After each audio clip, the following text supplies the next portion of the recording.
Well, thank you for joining us for today's part one of the Cthulhu Dungeon. This is a game I'll be running called Artifact of the Deep.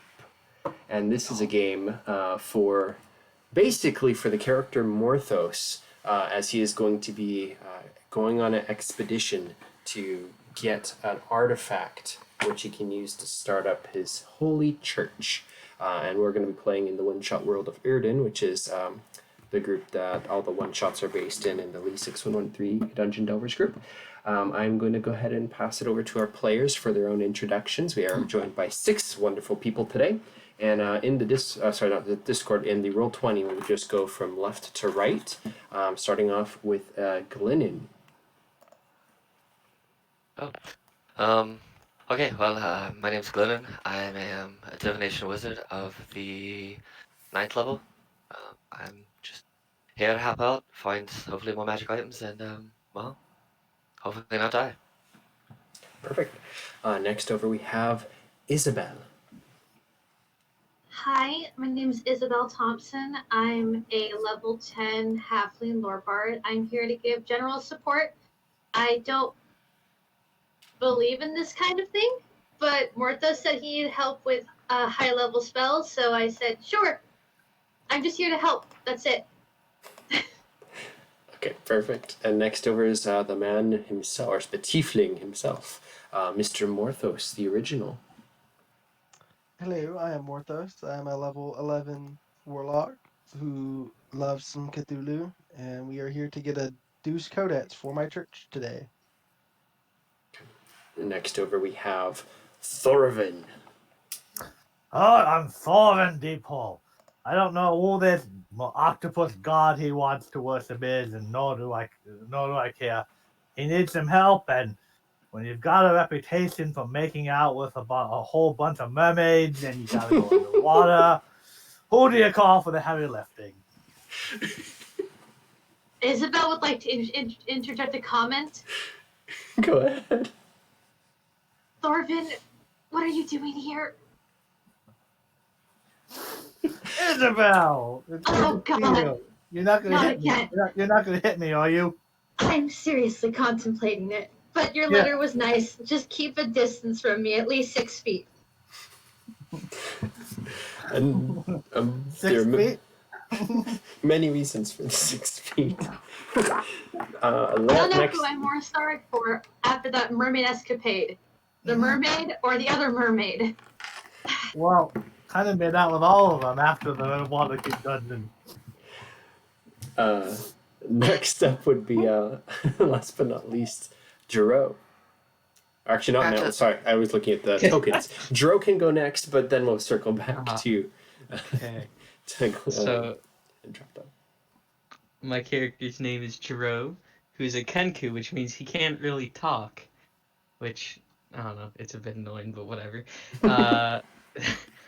He owns the Shady Crow Inn at Medusa's Smile, and he invites anyone who adventures with him to the inn because he wants your money. And right now he's just tagging along with Entrapta. Okay. Now, that brings us perfect segue to our last but not least, Entrapta. Hello, I am Todd. I will be playing Entrapta. I am still losing my voice, I am sorry. Oh no. Entrapta is a artificer, Ultularis. She heard artifact and ancient and said, Jaroe, let's go. She's not really carrying moral conundrums or chance of risk. So that is perfect for, I would say, for this adventure. It is a stormy night in Hollen's Rest. You're all part of the Dungeon Delvers Guild, which is the largest adventuring group of the largest party of adventurers, dungeon delvers, mercenaries, soldiers for hire. All kinds of people join the Dungeon Delvers group because there are usually job postings and the frequent adventures that can be found to go on all the time. So you're all professional adventurers of some sort or another. However, it is not from the Dungeon Delvers Guild that you are all given a very personalized invitation to what's described as a campaign of incredible profit. And the 6 adventurers which are joining here today get a note from, actually, let me pull up something real quick. It is from the shipping company in Holland's Rest, and it is signed by the manager Talisi. And it is an invitation to join a quest to go retrieve an artifact, and it pays out the impressive sum of 15,000 gold pieces. Split amongst a party of 6, that's 2,500 gold per adventurer, plus anything that you find along the way you're welcome to keep. My question is, as you receive this letter, would you arrive at the rendezvous point, which is supposed to be at the stroke of 2 a.m., 7 minutes, and 13 seconds in the middle of the night on the wharf of Holland's Rest to meet with Talisi and join the expedition?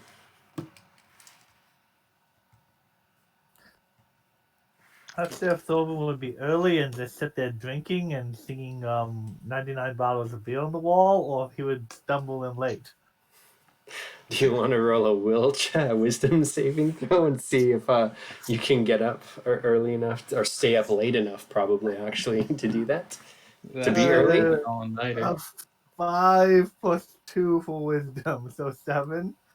Okay, so I think probably you did definitely stay up late drinking, so you didn't go back to sleep, but now you're running late, so you're like running up the docks. And that is if you wish to partake in this adventure, 2,500 gold, plus any loot that you find along the way. Would that tempt you?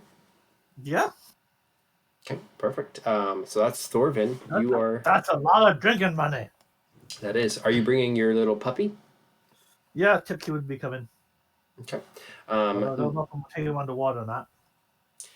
Yes, so Morthos, are you going to go as well? I'm 100% going to go. Okay. Are you bringing anybody?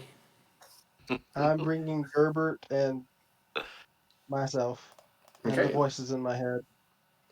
Would you That may make me too big of a party. would you be I come with a full party in my head. are you going to be there on time, early or late? Early. Okay. So you get there early with Gerbert, which I'll put him behind you. How about Glynnan? You get this letter in the mail. It's addressed personally, handwritten, and it is addressed to you specifically. Glynnan would go for a couple of reasons. One, because obviously the money's good, and as a wizard, it's not a cheap profession to be in. You need all the money you can get as often as you can get it. 2, more importantly, I want to meet the being that damn near fried my brain when I first took up adventuring as a divination wizard. Because that very first time I cast Mind Spike, I saw Cthulhu and damn near died. So I have questions and I'm interested, and I would show up early so that I can take a few minutes ahead of time and do my port and dice rolls and, quote, see my future a little bit. Yeah, if you would like to roll those now, and Glynnan, because of loot you've gotten, you have 3 portents.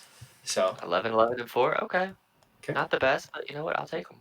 So you show up early. You 14. can, 14, sorry. yeah, you didn't roll a 36 for a portent. That's not going to work. But you see Morthos there, along with kind of a skeleton crew who's standing around the docks in robes. Isabelle, what would you do as you receive this handwritten letter to yourself with the position offering with 2,500 gold plus loot? Money is nice, but this definitely isn't Isabelle's scene. She was in a dark place when she said, sure, why not, I'll go. And then someone came back in her life. Everything took a turn for the brighter, but she's a person that keeps her promises, so she said goodbye, left with her brand new eyeball necklace, and made it early before it was time. Okay. You would see your old friend, I believe, Morthos? You guys are friends, right? We hope so. Yeah. Okay, so you see Morthos. I think, have you adventured with Glynnan before? Isabelle has not. I think Okay. Cal and Elizabeth have, but not Isabelle. Okay. Isabelle would Go ahead. probably just would walk over to Morthos and like run over and like hug him unless he pushes her away. Of course, I won't do that. You just Okay, have to deal with the tentacles. okay. Isabelle at this point, contrary to what anyone else believes, is actually used to being held by Morthos' tentacles, so is just generally happy to see Morthos. Morthos, you won't believe it, the craziest thing happened. First of all, hi, how are you? I'm good. So are the voices. Oh, well, that's nice to hear that all of you are doing well. Nyx is back. Nyx came back from being tortured by a dragon. That isn't the fun part, but the fun part is that she's back. I'm glad she's back. I'm sorry about a dragon. Do we need to kill it? It's already dead. Ragot got a hold of it. Ah, of course he did. No dicks. How about for Entrapta?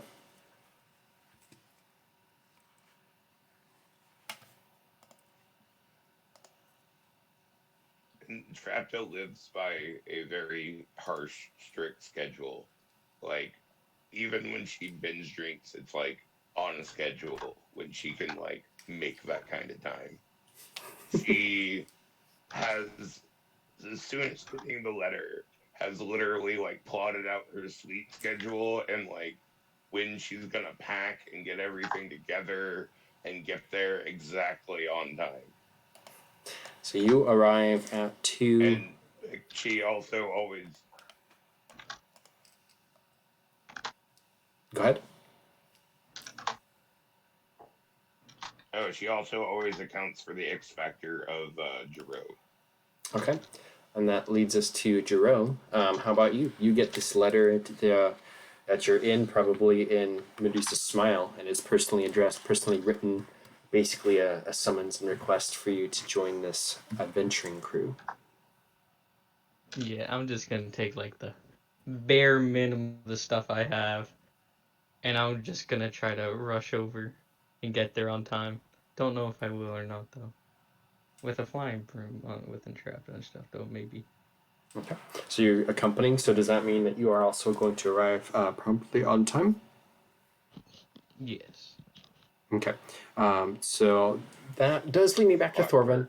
I do want to ask if you want Thorven to be on time, late, or early. You can choose. I just want to kind of retcon that if you want him to be.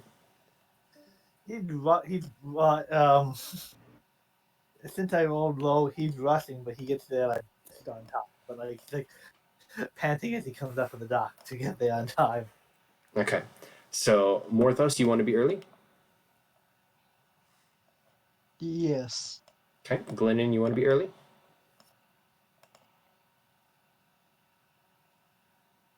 I just want to point out your question feels like such a trap, but too late. Would I just need to confirm everybody's answers for that? So Glynnan, are you on time? Yeah, I'm there. So Yes. you're early, on time, or late? I am early because I want to sit and do a little bit of divining, and then, as is tradition, before I feel like we're gonna go into any danger, I would cast Mage Armor. So whenever that's appropriate, just let me Okay. know, and I will Okay. expend that spell slot. Sure.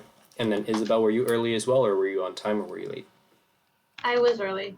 Okay. And then Entrapta, you were precisely on time, right? And then Jaroe and Thorven running up barely on Yeah. time. Okay. So Yep. I will describe what you see. I don't actually have a map for the actual docks, but you are in Hollen's Rest, and right here where this little yellow triangle is kind of where the wharfs are. It's in the middle of the night. Your characters all arrive. You're all still very large. Shrink you slightly. So Morthos, Glynnan, and Isabelle, you see a crew of 10 cloaked members of this ship that's sitting out on the docks ready for sail. There is one person who is not cloaked. I'll use this to represent the cloaked people. But Morthos, you recognize and see Talisi, who is the Earth Ganassi, who owns or manages the shipping company. And when she sees you approaching early, she kind of goes to greet you, nods to Glynnan and Isabelle, and she'll say, "Welcome to the adventure." And she kind of smiles and nods. She looks curiously at Isabelle, who is... How tall are you? You're halfling again. That's Nyx, though, who's really tiny, right? Yeah, Isabelle is 2'4". Okay. So that's still pretty small, but she kind of nods a greeting to you and kind of smiles at Glynnan and then kind of extends a hand over to Morthos. Which hand does Morthos have that is tentacles? The right one. Okay, so she extends her left hand. I will extend my right tentacles. Yep. She there's a gleam in her eye as she shakes your hand, tentacles and all. But behind you, you just see these 10 party members of the ship's crew just standing, shrouded and cloaked, very kind of creepy looking. And unless anybody says anything at that point, I know Glynnan, you start to do your portents and everything. Talisi's just going to wait, looking at a timepiece. Morthos is going to introduce Gerbert because Gerbert has also met Ish Cthulhu.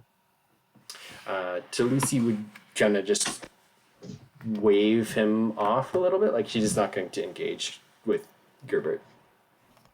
Isabelle has never met Gerbert, but looks excited. Oh, Morthos, you made another friend? Yes, this one's unique.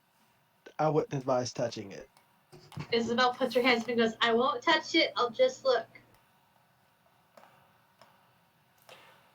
So there is just kind of a couple minutes of waiting as it's 2 a.m. The clock, you hear the bells and Hollen's just kind of ding twice off in the distance. And there starts to be a little bit of rain that begins to fall. It's cold, foggy. The harbor has a big haze over it from the cold night air.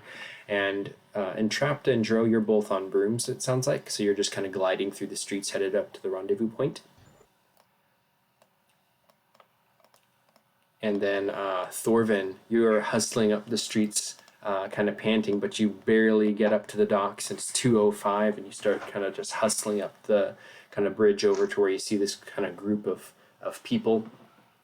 And it is 2 o'clock, 7 past 2 o'clock, and after 13 seconds, there is a sudden bolt of lightning that just kind of flashes in the sky. And immediately, the ship's crew all begins to spring into action and kind of turn around and start moving, untying the ropes to the ship and everything and get ready to cast off. Talisi nods a greeting to Thorven, Entrapta, and Jaroe, and she says, "Cthulhu be with you, my friends." And you all have a bardic inspiration, which will stack if Isabelle were to give any bardic inspirations for being so very punctual. Thingy to you too as well.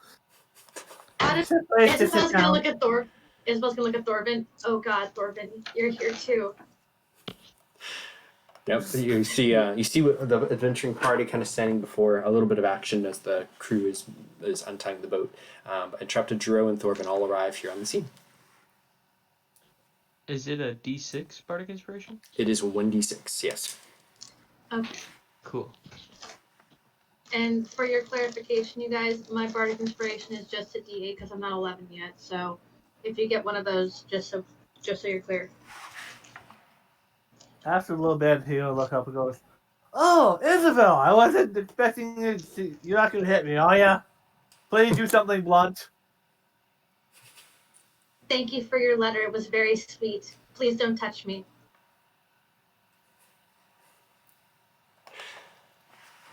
Well, if you're all acquainted, let me get straight to the point. Unless you have meetings you must take. Talisi kind of motions for people to gather around, except for the crew, which are still busy in the background. Morthos, I know you already. Glynnan, it is a pleasure to meet you in person. I've heard of you. Isabelle, oh, you are a delight in person. I've only heard of you as well. Thorven, and she just kind of nods. Your reputation exceeds you. And the inventor, Entrapta, and Jaroe, and she kind of inclines her head. You are all very The welcome. assistant. Isabelle politely raises her hand. Why have you heard of me? I know nothing about the situation that I'm presented with. Oh, I am very, very familiar with all of the members of the Dungeon Delvers Guild. I peruse your stats very frequently. Well, it's a pleasure to meet you, young lady. I don't know how I feel about that, but I'm gonna stand here and I don't know. Oh, I don't know how I feel about that. It's my business to know many things. I'm pleased that you all came here. Time is of the essence. We have about 5 minutes before the departure. Morthos, you are in charge of this expedition. I think you know what it is that we seek. You will all be needing these. And then she pulls out a bag of holding, which has been concealed by her belt, and she reaches in and begins to pull out items. Morthos, she pulls out a shrunken goblin head and hands it to you. It's on a necklace. She expects you to just take it and then moves over to Glynnan. I will take it and put it on. Glynnan, she pulls out a wolf's head, which is shrunken, also on a necklace, and she hands it to you. I will take it very curiously. Isabelle, she pulls out also a shrunken head. This one is of a kobold, and she hands it to you. Okay. Thorven, she pulls out a dwarf head that's shrunken and hands it to you. Hey, iPhone check. She pauses and looks at you. Please explain. This is a dwarf. What did you do to my kinsman? I cut off his head and shrunk it. Do you want it? Or do you want to be stuck? What did it do? It protects you, of course. You're going into a very dangerous place. I'd assume you'd want to come back. I do like all my limbs attached. But you couldn't give me something that's not so offensive? She looks at it Thorven, confused. do you want to trade? I don't care. I'd rather have the dwarf head if it shuts you up. All right. Is that going to be okay with our lovely host? I hope so. You're welcome to try. I don't see a point. As long as Morthos keeps his, I'm happy. Isabelle will just look at Thorven. It's fine, Thorven. Just let it go. Just wear your dwarf thing with pride. She kind of pauses and then steps over to Entrapta unless you're... Even Entrapta looks over at Thorven and goes, even shrunken, I'm sure it has a full beard to be proud of. he looks at the shrunken head beard. You can see. It actually does. It's not like a huge one, but it's just kind of a mid-sized, respectable beard. The eyes, though, are creepy. They're kind of like glazed over and kind of withered, like raisins.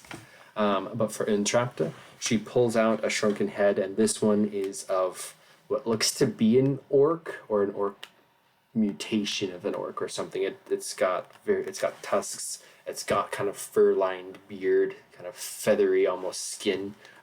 Maybe some sort of bugbear, but it's a shrunken head on a necklace for you as well. She takes it happily and goes, I've always wanted one of these. She steps over to Jaroe last and kind of reaches into her bag of holding and kind of like pats around for a second, her whole arm kind of going all the way into it. And then she pulls out a shrunken head that is almost the size of Jaroe, unfortunately. It's a troll head, but it's shrunken. And it's quite large. I guess Jaroe, you're not just how tall is Jaroe? Oh, like 5'4". Okay, so if you're human sized, then it's not like as big as you, but it's a very large. It's like a basketball sized shrunken head, and it's what looks to be of a troll. And she passes it to you, and she says, "This will keep you safe and get you back." Now, and she claps and steps over. You all need a little bit more information, I presume.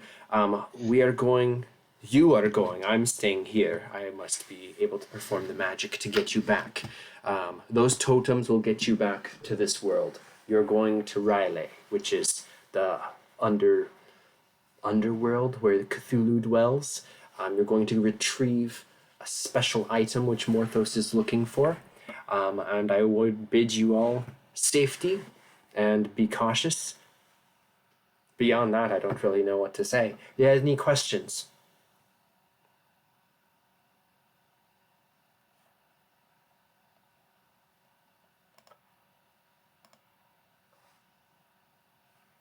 And as there's silence, she will step over to the crew and just kind of clap twice, and the crew will begin to form a circle. They pull out knives and they slice their hands, chanting in a different language.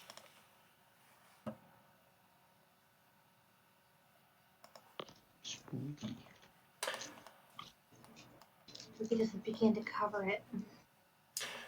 So the crew, clenching their fists with the kind of blood oozing around the knuckles, they all begin to board up the ship, and you may all disembark. Talisi would kind of pull Morthos aside and give him a kiss on the cheek and wish him luck, and then she will step away. And you may all board the ship. Morthos will waggle his fingers at Talisi and say, "May Cthulhu be with you." Isabel's going to cast message and whisper to Morthos, "You have a girlfriend? Oh my gosh, you have a girlfriend!" Morthos has no comment. Entrapta is gonna be like, it's great to see all of you. Group hug. She's insisting on a group hug. Isabelle hugs and hugs, I guess.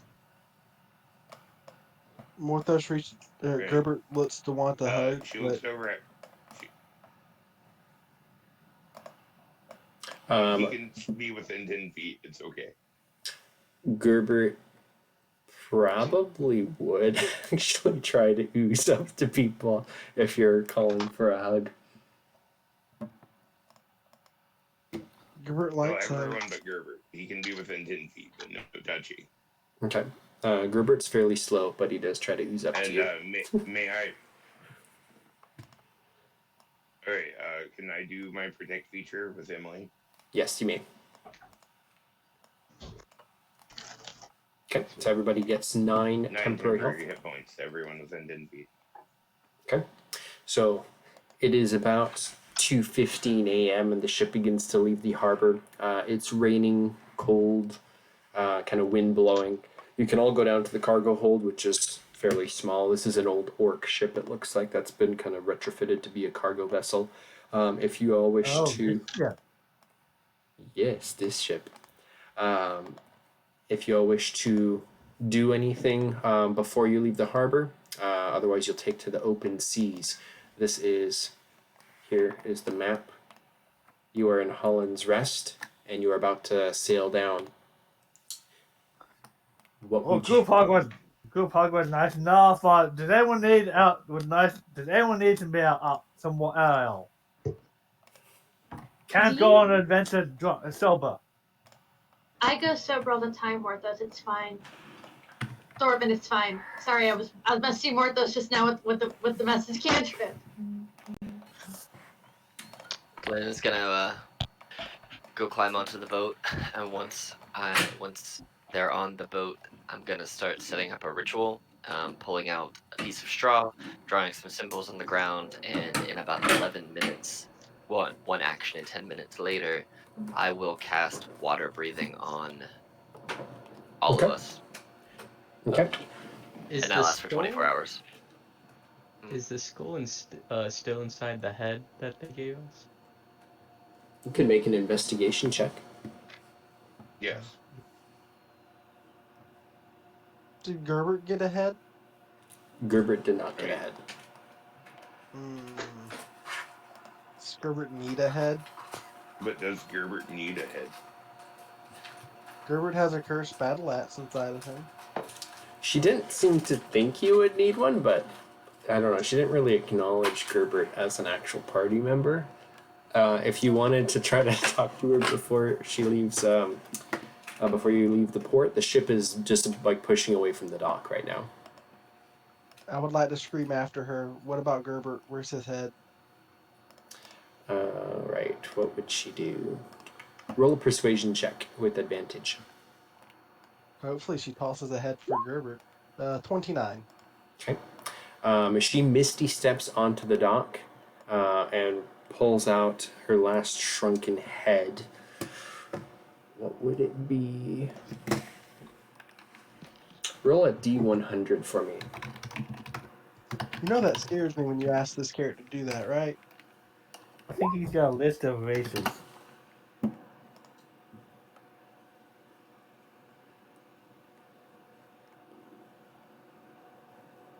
Okay, that's a 91. Okay. So You're she using the reincarnation table, aren't you? That's a good idea. She pulls out a tiefling head, and she tosses it. You're gonna throw a meathead into Gerbert. She tosses it to you, and she says, "Good luck." And she will misty step back onto the land as the ship is now leaving. I'm gonna toss said tiefling head after examining it, making sure it's not a family member. We're gonna toss it into Gerbert. Okay. The it would dissolve in Gerbert. Not right away. Dissolves in Gerbert. Well, it's starting to. Well, I'm not fucking reaching in there and pulling it out, so it could just dissolve in Gerbert. That's part of what Glynnan cubes are used for. They dissolve all the biomaterial, Yeah. and then you kill them later, and you collect all the metal and all the things that are non-bio. Yep. So for the shrunken head, the skin kind of disintegrates. The eyeballs turn into like a liquid jelly and disappear. There's only skeleton bone left, the skull and the horns. So Jaroe, you would be able to see that. Yes, there is a skull in it, and the skull begins to start like eroding and stuff over time. But as the ship begins to set sail, the storm begins to rise and the waves crash up against the ship. The crew in their cloaks make very strange looking sailors as they look more like mages and in their heavy robes, but they seem to be moving around, steering the ship, guiding the sails, and kind of just silently running about. This would continue all night. What do you do, the drunken sailor? What do you do, the drunken sailor? You trip him. Can I also be sure Throw 'em to overboard. call my broom to me before we get out of town, so it can be a mile away, and I didn't have it with me when we met. I just want to make sure I have it available if I Yep. need it. Yep, you So- can have it trailing behind. Yep. Isabelle has her broom in her bag of holding. Yep. I don't have a bag of holding, so mine basically just flies up high in the sky above like the weather and stuff. So until I need it, and then I'll just call it down. Okay. I'm trying to talk to one of the sailors. Yeah, what do you say? And who do you? I guess they're all basically the same. Do they all look the same? They all have concealed faces. You can't see any of their features. Is there any one of them steering the boat? Yes, there's one who is steering the boat. Okay, good. That's important. I want to ask that one in deep speech, where we're going and how long it will take. He is going to tell you back that the artifact is in Riley. We must get there before sunrise. And he motions in this direction to where the Endless Falls is. Oh, neat. That Ah. doesn't You know, sound... out of character, when you said there's a skeleton crew manning the boat, I took that very literally. Do you want to go investigate the sailors as well? No, but I am half believing the skeletons. Well, the storm is picking up, and the ship is being bashed back and forth. Investigate. Yep. What do you want to do?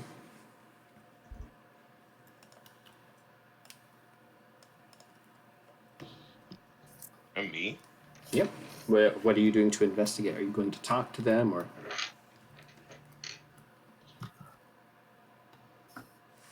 She's just gonna like float around and like observe how they work and like like maybe like occasionally from her broom like look under like their hood or whatever and see if like there's actually anything under there. Okay, yeah, you Because can they're make not a. like doing the normal things I think that like sailors do. Yep. So you can tell that they 17. actually Wow, that they was so lackluster. they are humanoids. Their cloaks are very concealing. They don't look to be skeletons, but they seem to be mostly humans, and they unless you're talking to them, they don't say anything. They just kind of do their job. You would notice with the 17 that they still have the bleeding hands from where they sliced through their palms, but they don't seem to care. Alright.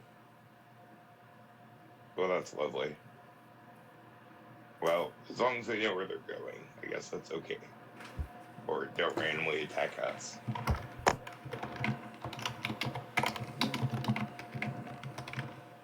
And Entrapta will look back at Morthos and be like, "Hey, Morthos, are you sure everything's okay?" Morthos will look over at Entrapta and just kind of shrug. How? I mean, like, what do you consider Okay, okay? that seems about right. We haven't died yet. That's pretty okay. This, I guess. So the ship rolls with the I guess you have waves. a point. There's a couple more bolts of lightning and flashes from the sky, and the ship seems to kind of tilt over to one side, lurching quite a bit. The crew scrambles to try to right the ship, and I need everybody to please roll dexterity saving throws, please, as the ship kind of tilts over. Would I have cast Mage Armor on myself by this point? Do you feel like you would have, or no? I feel You like. did that you did earlier. Well, I said if it seemed like it was going to be dangerous, so I would have. Thinking about it, if it would have felt like the lightning would have seemed super dangerous, or the boat may have been in not peril but more danger that I'm happy with, I probably would have cast it. This won't affect my deck save at all, but I was mainly just curious. Yeah, no, the lightning bolt Ugh. it Gross. seems to be fairly natural. It's not Okay. like arcane magical bolts coming out of the sky or anything. It just is like in a nighttime storm. So Okay. I will leave it to you if you have cast Mage Armor at this Well, point. I will say that Hey, I'm Glynnan. casting it as I fall. Yes, Glynnan, are you within 30 feet of me? I am. Yes, I would assume. Reroll your nat one. I have down to 11. Ooh, yes, Oh. the halfling, you do. Woohoo! It's better than a 1. This is That's why for when Isabel's in the party, ones are better than twos. Yes, so that, and then I'll say I failed badly because I was casting Mage Armor on myself. Okay. But it's almost just like Isabelle can shout at you and you kind of catch part of the rigging. Psycho and, snap. Yeah. you do not go overboard. So that looks like a pass from Morthos, Jaroe, Thorven. You barely catch onto the railing, like the lurch of the ship causes you to kind of like stumble, but because you're used to like the floor like shifting when you're drunk, or at least the feeling of it, you're able to kind of like step over and catch onto something, and it's almost like you're at home in a bar. But yeah, Glynnan, you also like catch yourself with Isabelle's help. And Entrapta, you are on your broom, aren't you? So you can have advantage. Can And then lastly, I am. You just said you were on your broom. Are you not? I thought you were always on your broom. Yes, I am literally. You would have to kiss me first to get me off of this broom, and even then, like, I would want to do things on the broom instead of get off of it. I will also need more Gerbert to roll yeah. Dex to save. Only like mortals walk the earth.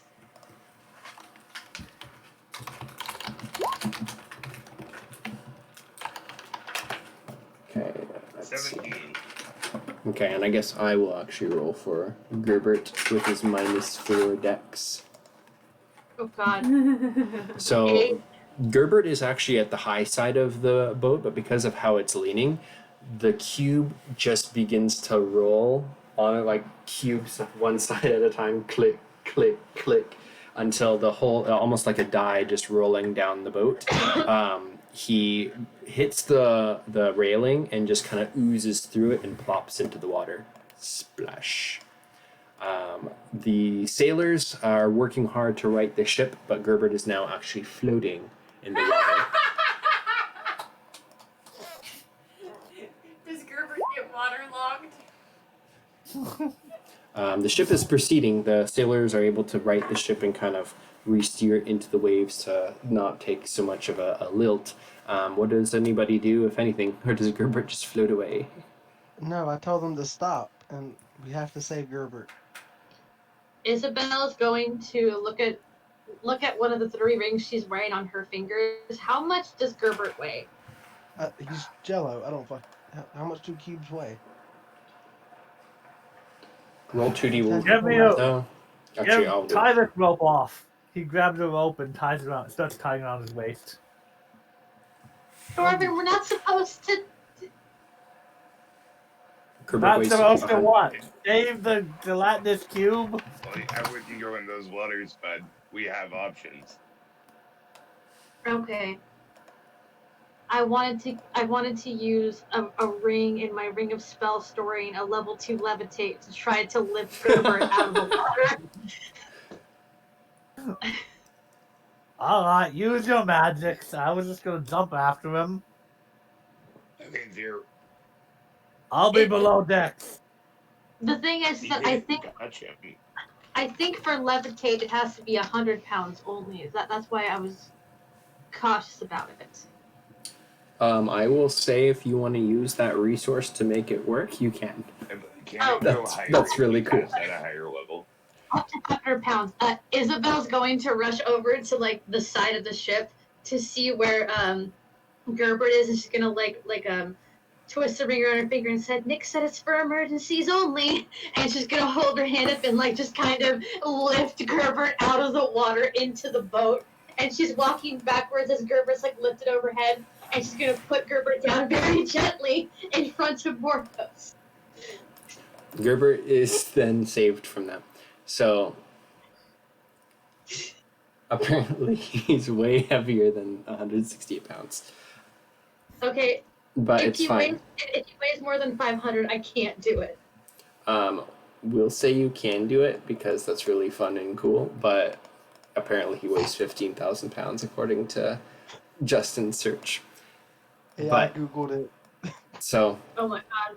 regardless, there's this almost like Yoda moment where you lift Gerbert up out of the water and rain's just There's no try.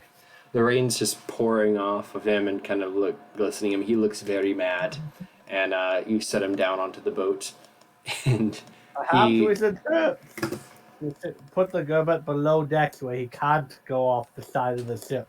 Isabel's gonna look at Morthos and say politely, "Morthos, do you trust me? Yes.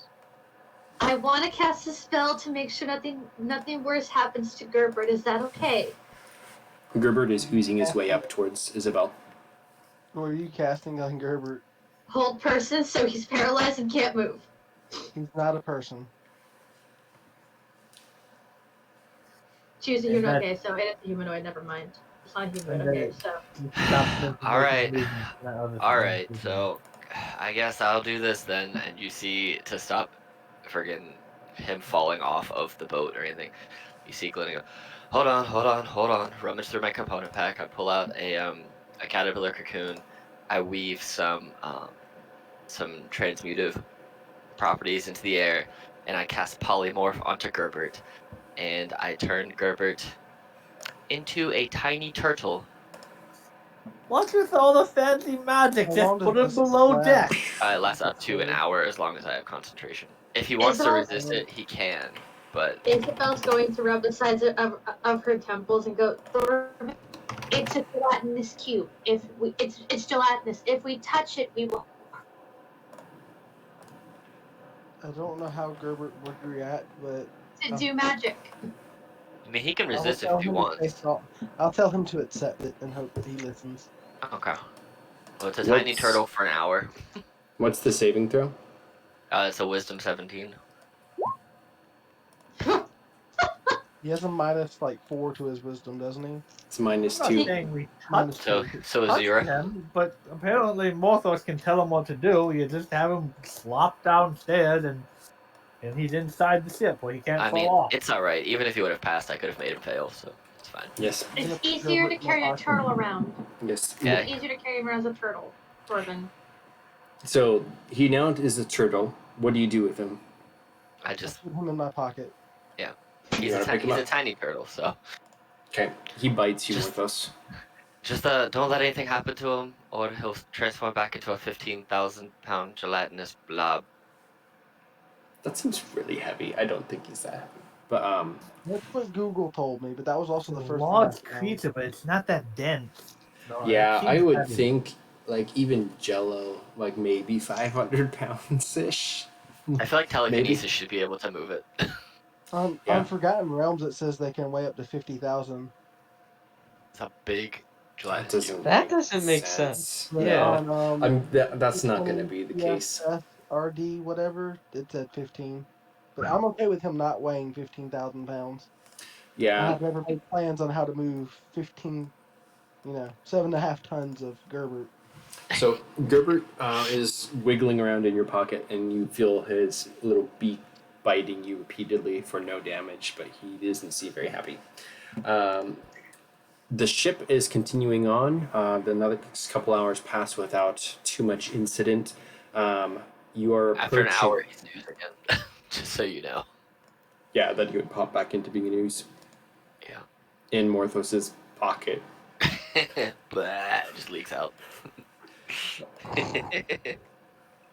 I'm gonna have you roll a dexterity saving throw. How about we put gonna him hide down him. below decks why he's a turtle, and then he's an ooze down below decks where he can't get knocked off the ship. Do you want to do that? Good lord, no, that doesn't sound fun. Okay. Then your pocket erupts with the gelatinous cube, and he envelops you. Yay, huh? That's funny. Roll a Constitution saving throw. That was a waste Yeah, I of the trust tape. you. It was fun though. Ah! 30-20. Okay, so you take half damage. You take 7 points of damage, and Gerbert just sits on you. I'm going to tell him to get off of me. Roll a persuasion check at disadvantage. Oh, god damn it, Gerbert. Get your big ass off of me. Blah. About me. Okay. He slimes his way out and spits you out, basically. He's not very happy. Don't leave the boat again, Gerbert. It's dangerous out there. He stays where he is unless you do anything else. Roll percentile dice for me, because when you're inside of him, you are looking at the skull of the tiefling, shrunken head. Oh god. That's a 3. 3. The skull is pretty much disintegrated at this point. At the end of the journey, it is no longer going to be there. As you are coming to your destination, it's just about dawn, and what you will see is here on the map. There is a floating city down here, and there's a waterfall that continuously just pours down from the sky and erupts into a whirlpool, which just spins down and down and down. This giant, they call it the Endless Falls. And your ship is beginning to careen towards the waterfall and the whirlpool. At this point, let's see if I can repaste everybody.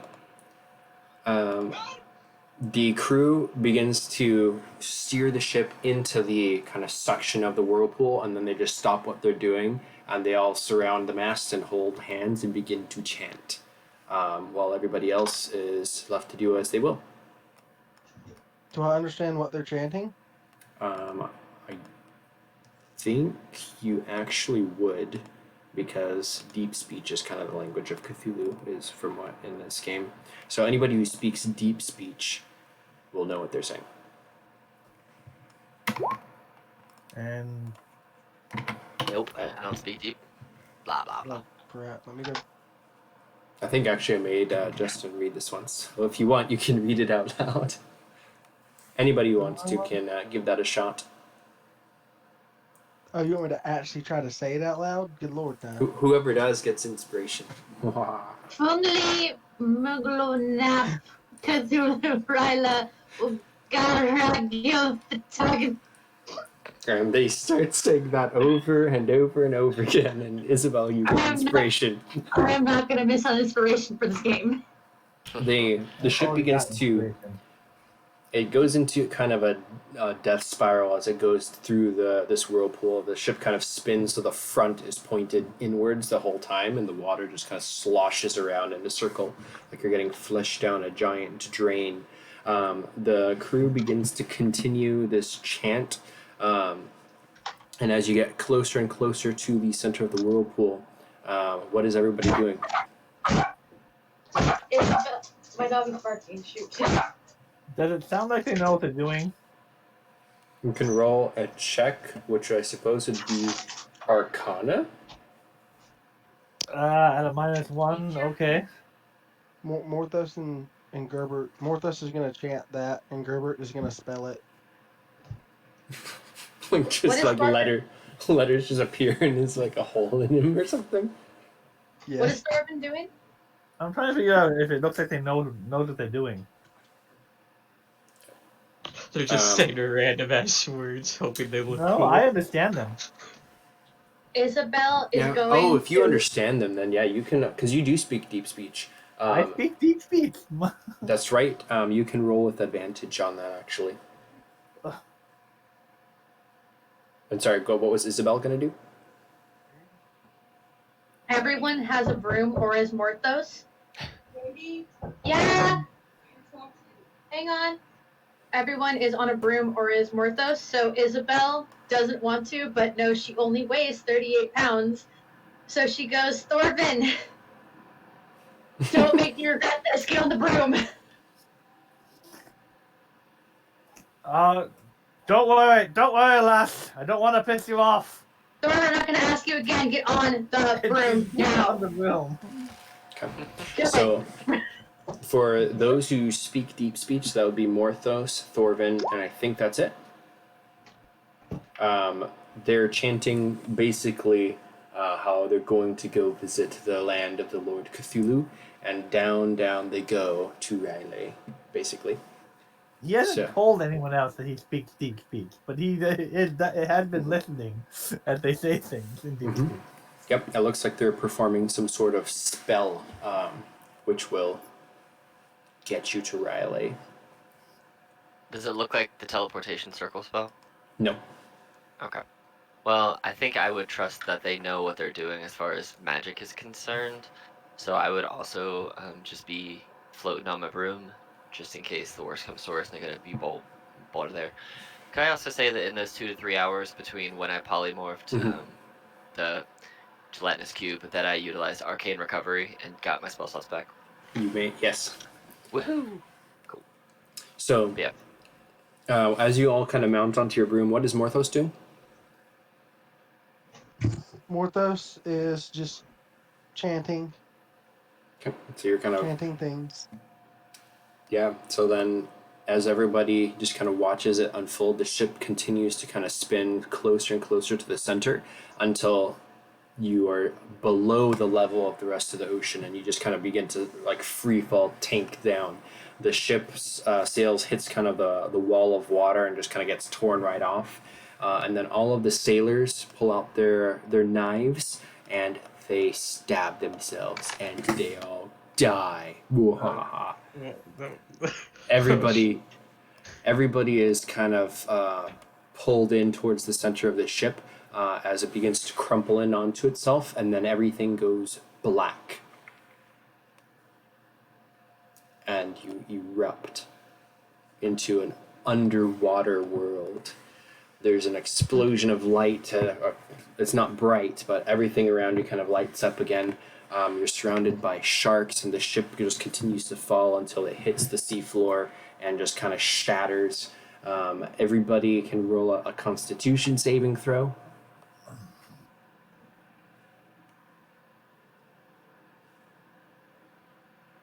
I'm gonna roll my d6. No, I'm actually, lost. I'm gonna use I'll, my d6. yeah, I'll use my d6. That's not ideal. 16. So you all Did take Gerber get inspiration from her as well, or no? no. No, that was Okay. just from the one lady. So the ship breaks for only 5 points of damage. That's not too bad. Pretty much everybody though I think failed. Let's see, Glynnan 11.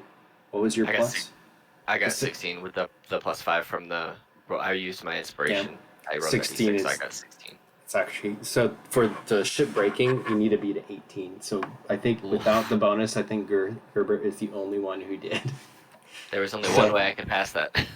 So, So Gerber did it. rolled decent I could have, but I rolled poor. yeah. So for everybody who was taking only 5 points of damage, so not terrible, Gerbert only takes 2. But everything kind of pauses as you kind of feel the surrounding like air is thick and heavy and almost full of moisture. There's a flash of light and you see a being enormous. Morthos, I think you're the only one who's seen this before. Glynnan, you saw a flash of him in your mind, but this is an actual gargantuan, enormous monstrosity, kind of like just floating there above the crashed ship, kind of looking down at you. And then, in a blink of an eye, it's kind of gone. Everything is wet and dripping. There's sharks swimming around in what looks to be the air above you, and there's just kind of this funnel of light pointing down at the ship's crashed wreckage. Well, this brings back So, memories. since Entrapta was there when the whole thing with Glynnan having the whole like mind thing happened, I'm gonna look over at Glynnan and be like, that wasn't that bad.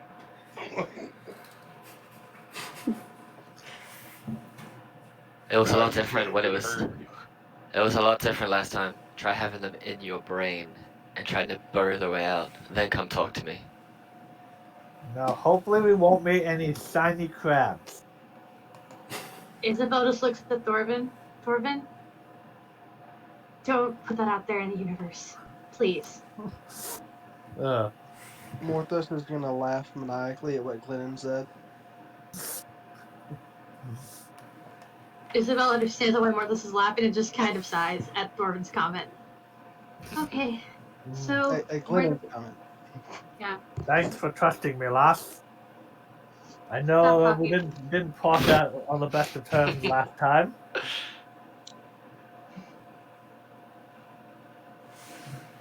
So as you begin to kind of like pick yourselves back up, your movement is halved. Everything around you is thick, heavy, and almost like there's extra gravity. Everything is just kind of feels very heavy here, hard to move through. Gerbert is extremely slow as he tries to like pick himself up out of the kind of the wreckage. He begins to go over to one of the bodies of one of the cultists, and he begins to slime over it and just sits on top of it. Gerbert is eating, guys. Give him time.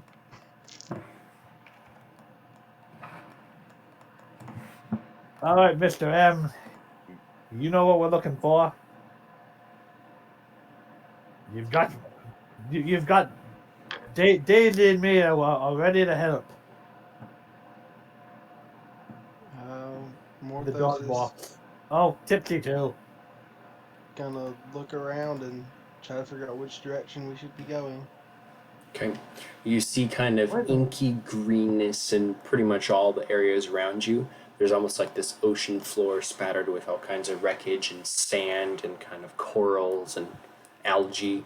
Above you, you just see these sharks swimming around in circles around this funnel of light, and again, water just kind of pouring down through it. How many churning protection bubbles. HP did we have? What was that? How much protection HP did we have? You had 9. 9. 9. 9. Okay. I have none. And all of us can benefit from water breathing because it was up to 10 creatures. So Daisy has it, Gerbert has it. I mean, Daisy and technically, Axe. Daisy, yeah, Daisy is an axe. well, your dogs, whatever your dog's name is.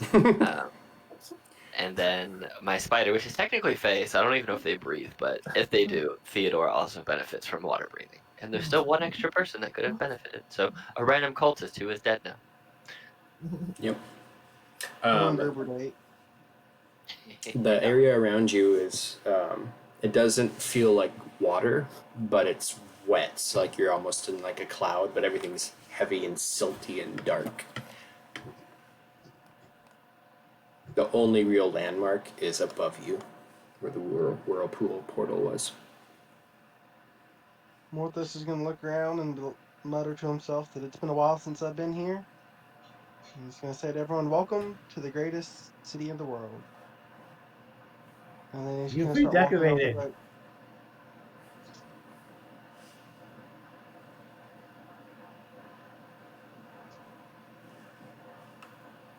Let's go that way. So as Very you slow speed. As you begin to step forward, you realize that you can actually float/fly through this wispy, thick air. Ooh. I'm a flying Morthos now. Oh god. So you're flying, floating/moving this way up, or just what are you doing? Kind of straight off into the weird, sketchy looking miasma. Okay. What is your stealth bonus? Jack Diddley 5. Okay, so your passive stealth would be a 15 then. You see a swirl of movement from above as these hammerhead sharks begin to like stop swirling around and start to kind of move in your general direction. And if everybody could please roll initiative. Yeah. Here we go. Here we go. Alright. Wow. Oh, I need to select my token first. Oh, Jaroe, are you still... So when we fell down this, for the people... So the way we were on our brooms, is everybody still on brooms in the same way, or did we come off of our brooms when we fell? You can have your brooms, but they basically are not ineffective. Everybody with or without a broom can essentially fly down here. Okay, so then when we came down here, then realizing that I would have just made my... Not been on my broom currently. It's kind of far enough away that it's not in the way, but it's just inconveniently out the way. I can get it, because it can go a mile, so...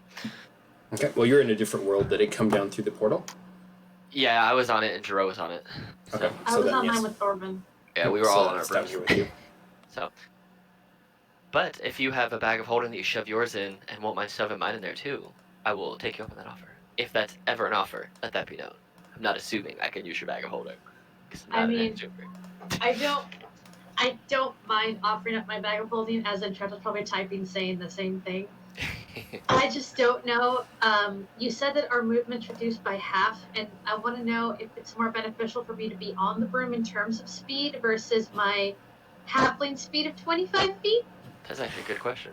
So the brooms, I believe their space is 50 feet, and so it'd be down to 25 feet if you. Oh, then shit, yeah, I'm staying on my broom. 25 feet is better than 15, so. And I have Thorven on with me, so before Thorven can attack. Thorven, what's your dex at? And Jaroe was on mine. Unless you Dex hop off. is 7. My Dex is 12. I go before you because my dex is a 16. So I go before Thorven does, and then Thorven goes after me, which is great because you're on my broom. So yay! And Jaroe is on mine. Just for brooms. Broom bag. We're all witches. Is it the Broomba? Get it? Like Roomba, but cleans brooms. Broomba. Okay. Anyway. So Jaroe, you're kind of just floating, standing on the deck there, and you can see Morthos kind of swimming away. And then it looks like he's attracting the attention of these sharks. What do you do? How far away are the sharks? They're probably like 100 feet up, swimming down. Oh. God damn, okay, then I'll just try to go over to Morthos. I'll get off Glynn's broom, go to Morthos, and hold my smack attack. Okay. What about Thorven? I go before Thorven because I have a higher dex. Oh, sorry Yes, about that. Isabelle's gonna look at Thorven and go, Thorven, I'm not a heavy hitter, but if I drive you over there, if I fly you over there, or float you over there, will you be okay? Won't be my first stock I killed. Okay, Thorven. Isabelle is going to float Thorven over there with the broom. And while she's heading that way, she's going to shoot off 2 Eldritch Blasts at the nearest shark. Okay. Yeah, go ahead and roll 2 attacks. Is it 1 each or one per? 1 each, why not? So Okay. 2 beams. What I roll for that? Because I thought that this was just auto hit. It's when, so I just need So a range it's, spell attack. Yeah. Okay, so plus 8.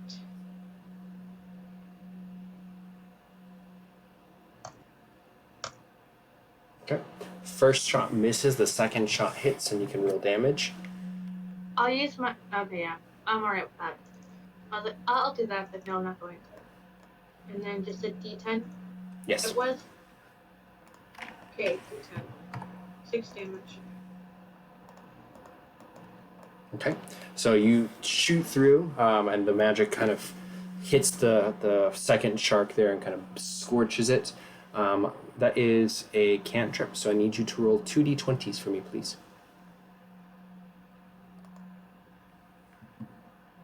Don't like that. Okay.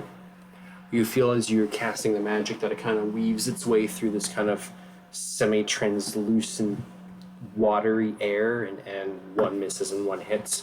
But nothing else happens apart from that. It's otherwise normal. For Isabelle, as you fly over and you shoot, is that your turn? I fly over and I'm dropping Thorven off near the sharks. I don't know if it's like right here by Morthos, but I would move Isabelle that way, and she's like just giving Thorven like a drop off, and then she'll just fly out of the way on her next turn. Okay. So Thorven, you are transported there as well, and then that brings us to your turn. Okay, What do you I'm do? assuming that still takes up my movement. Yes. Being travel there. Doing as part of my movement on the broom, he digs in his backpack and pulls No, out his. the movement on the broom was not your movement because that was Oh, Isabelle not? flying it. So you still have, like, you're basically starting there. Oh, okay. Well, he's pulling out his as his interact with an object. He is pulling out his sock hat. So he's putting his sock fin hat on Okay. I forgot about that. to intimidate, and then he is going to like, all right, it's like, you see what happened to the last sock that tangled with me, and trying to intimidate them. I don't think this is gonna work. You can try. Can I say that on my turn I bonus action inspire Thorven? You may. Isabelle will say to Thorven with the hand on his shoulder as he's getting off the broom, I dislike you a lot less than the last time I saw you. Don't disappoint me, please. And you can have a D8.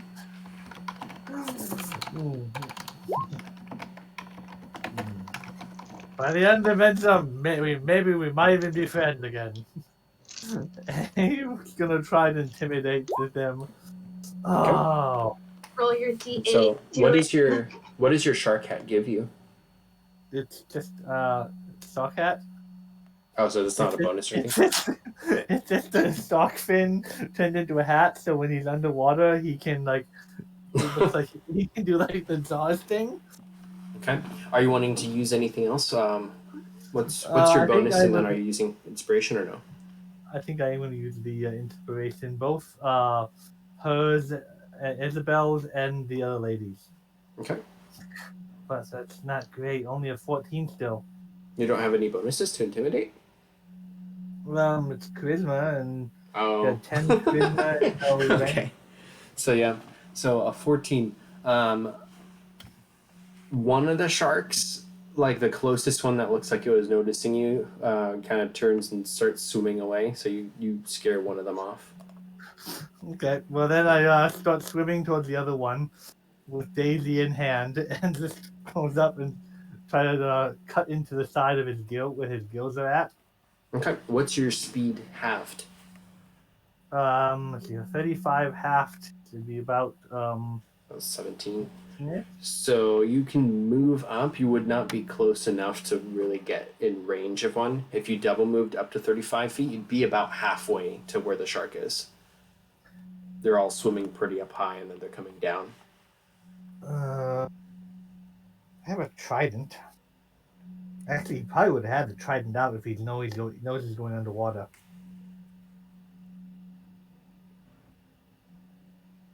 Wait, I'm level 10. The Bardic Inspiration die is a D10. Sweet. I thought it was at 11th level. Do you want to reroll that? Sure. That's a whole lot better. Okay, so that new total is 13 plus 7, so you rolled a 20. So 13 about plus 7 plus 4. what's 7 plus 4 plus 9? So it's it because the 3 isn't counted, right? Yeah, you just remove the 3. Yeah, so it'd be 11 plus 9. So it's has to be 20. Yeah. So with a 20, you actually scare about 75% of these sharks away. So this one goes away, this one goes away, this one goes away. There's a couple more that are still coming down from this side, but they're a little bit further away. But yeah, as you start swimming up at them with your trident, they see your shark head and they just turn and start spinning away. Like, that's right, you better run! Calamari! Not knowing what the word means. And then he'll start swimming towards the nearest shark over here. Okay, so yeah, you probably get about like there-ish. Are you double moving or no? Oh yeah, he'll double move towards those sharks. Thorven, don't forget about Tipsy.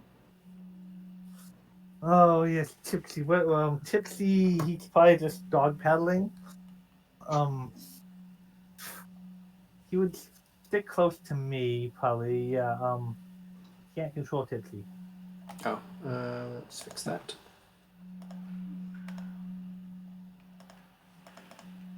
There. Tipsy Done. would probably be dog paddling behind me.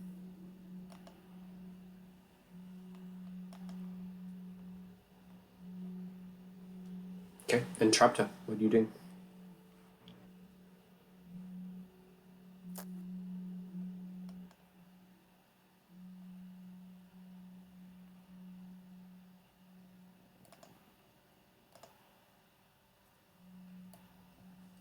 Hello? You might be muted if you're talking right now. Before I mute myself, I think I that was one know. of the giant talks that I Yeah, said. I know. Okay, so there are like 4 or so sharks left, right? Correct. Correct? Okay. Yes. So Entrapta's gonna like reach into like one of her random like fucking like pockets and like pull out like some like box like contraption that she like stabs her wand into and then like pushes forward and it like like it comes apart and like almost like transforms her wand into like a like gun and she quote unquote casts scorching ray, shooting pink laser beams in 3 different directions, one Okay. at each shark. Okay, so roll 3 attacks. Give me a second here. Boom. Yep, those are all going to hit. 29, 26, and 28. Okay. So first one, second one, third one, and then the third one that I attack, I am also going to use my Arcane Firearm feature on that and do 5 extra, so 15 on that one. So that one, it kind of flips over belly up and starts to like float, just adrift in the air. The 3 attacks, are these spells?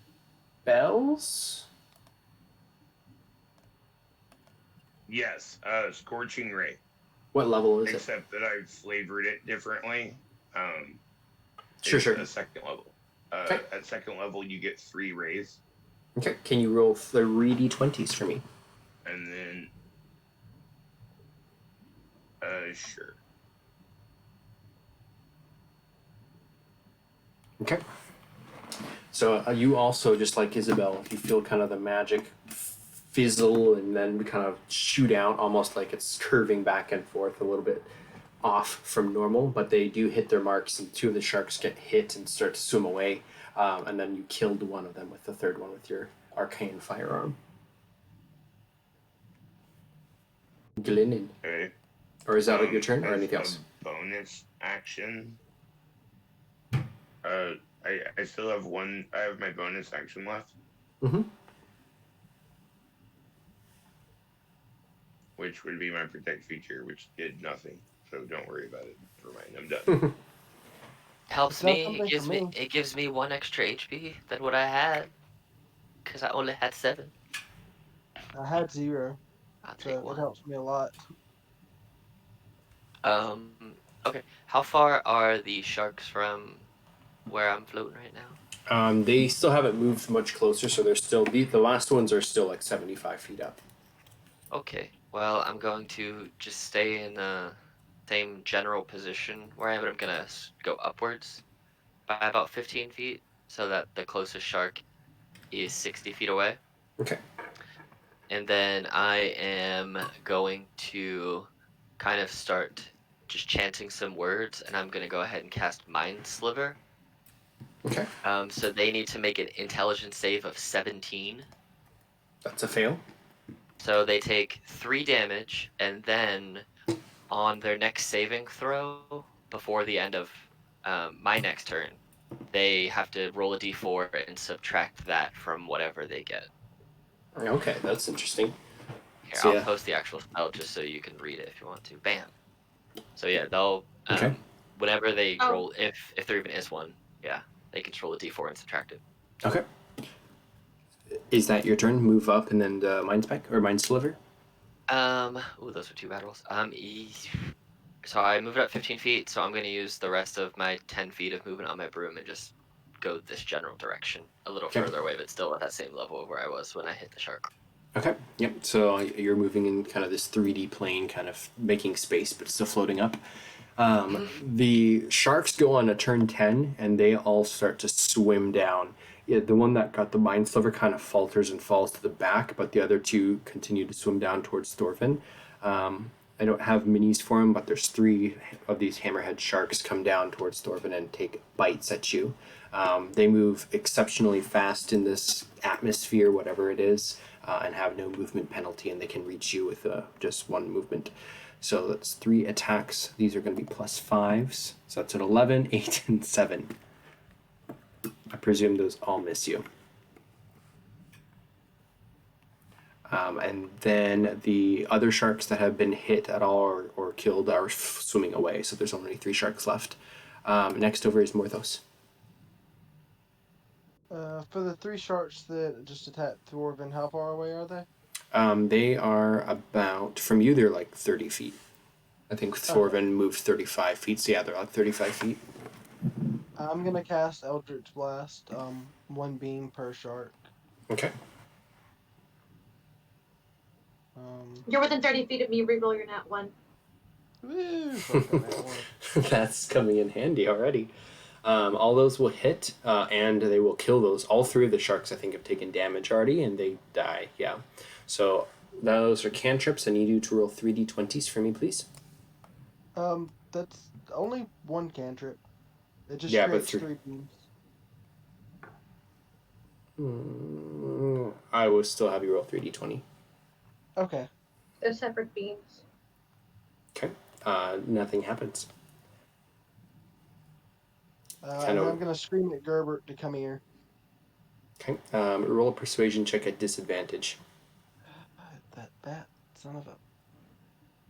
Ooze. 22. He begins to slowly Ooze over. ooze over, and he starts dragging two of the bodies with him until they just kind of plop out because he doesn't actually have any hands. He has 7 movement speed right now. Yep. Jesus. He's crawling across this broken up deck, trying to follow your command. And then at the end of his movement, he just starts floating upwards 1 foot. What does Morthos do? Gonna wait on Gerbert's slow ass. Since all the sharks are dead or fleeing. Okay. And then I like look around and see where a general direction that I should be traveling in. Yeah, roll a survival, or you could roll nature if you wish. Nature. If you wanted to roll history, I suppose you could. I'll take the history. Rerolling that one. MVP.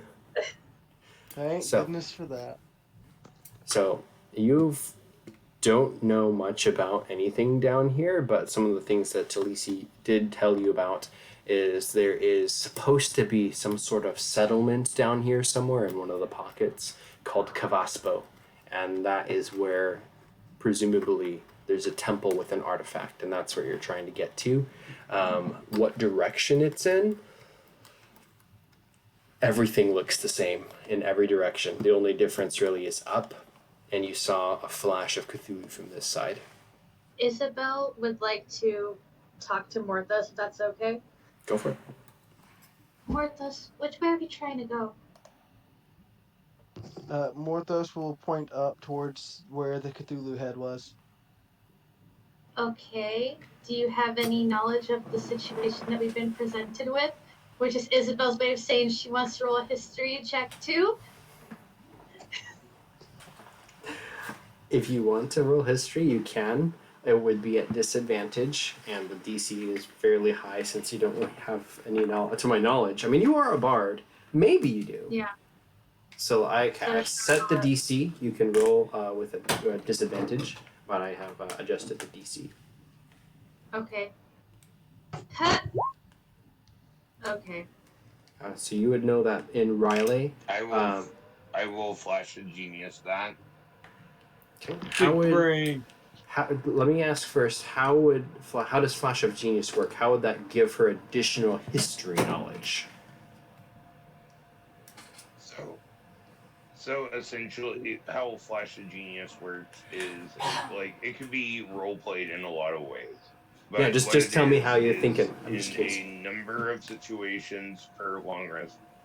So essentially, like, let's just say as she's like recalling stuff or whatever, as is in canon, Entrapta has possibly read some of the Necronomicon. So she is bouncing ideas off of what she's saying, like with her own kind of history knowledge. Okay, that's cool. As she speaks, giving a +6 to whatever she rolled. Fantastic. Yeah, that will work. So Isabelle, you've heard stories of Riley more in like scary bedtime tales of kind of this is Cthulhu's lair and only like the most insane, crazy people ever get down here. Not so much evil people, but like the crazy people. So very much Morthos would fit in down here. But this place, once he says it, and he says that you guys are looking for a city called Kavaspo, that rings a bell, and as you're trying to recall it, Entrapta actually kind of pops out and says, I've heard of that. And between kind of a couple of your recounting the stories and probably Morthos even pitching in, you can tell that if you follow basically what would be north, if you can identify which direction north is, and you keep going there for a certain period of time, you will get there. The time with, you said it's a plus what? Is it plus 6? So it's a 19? Yeah. I mean, no, Flash of Genius works like rolling a d6. Oh, And so then it's adding not that plus to the 6. score. No, it's No, just no, a no, plus no, six. no, no, Oh, no. okay, +6. It's literally just a +6. Okay. How Flash the Genius works is you get to add my intelligence modifier to your roll, and number of times equal to my intelligence modifier. Okay. So I can just do that once a round. Okay. So like it's kind of like reactionary. So I think with a 19, you would know that you have to be walking north for a certain amount of time purposefully. That amount of time that you need it to be, you're not sure what it is, though. So just north then?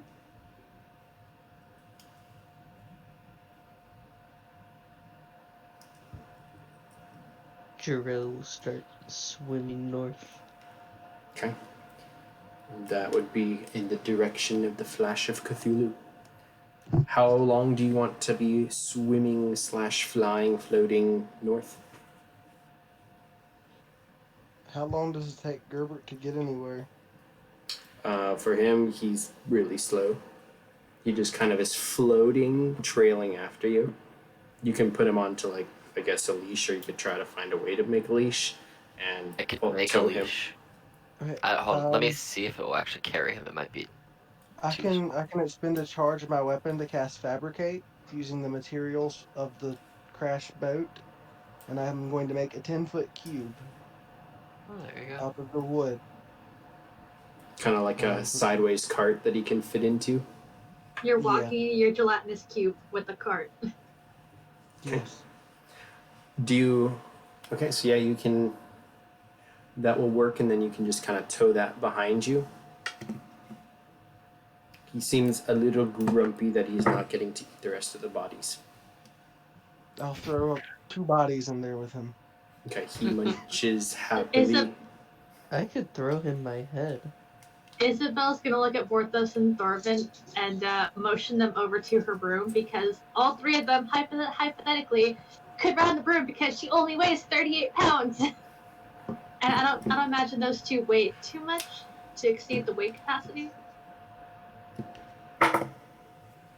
If I'm pulling the thing, are you also carrying my weight or Gerbert's weight?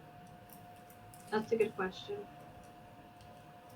I mean, at the end of the day, like, so a broom of flame can hold 400 in max, but at 200 pounds, its speed is reduced by half. Okay. So if your speed is already being reduced by half, and then you reduce it again by half, you're not going to be Okay. really going very. I'll probably Isabelle, just carry Thorven then. Isabelle would What's that? remember, though, that down here, it's not a measure of distance. It's a matter of how much time do you want to spend. And so it's not so much how far you're going to get, but how far you're purposefully going to be moving towards a direction. So you can reason that to mean it doesn't necessarily matter how fast you're going, so long as you're purposefully moving in the northern direction. So, Morthos, as the resident expert here, as we go north, how far north do you want to go? About half a day's worth. Half it. Okay. 12 hours. What specifically are we going towards? Because if we take some time, I can just talk to Cthulhu and ask him 5 questions, if that will help. Speaking from personal experience, I wouldn't advise it. But if you would like, you can try. I mean, it's up to you. Do you have 5 questions you want to ask him? Or does anybody have 5 questions we want to ask? Because give me like 11 minutes and I can just set up the ritual and I can ask up to 5 questions. See, I feel like kind of how you're gonna do this, and like that could end really, really poorly or really, really well.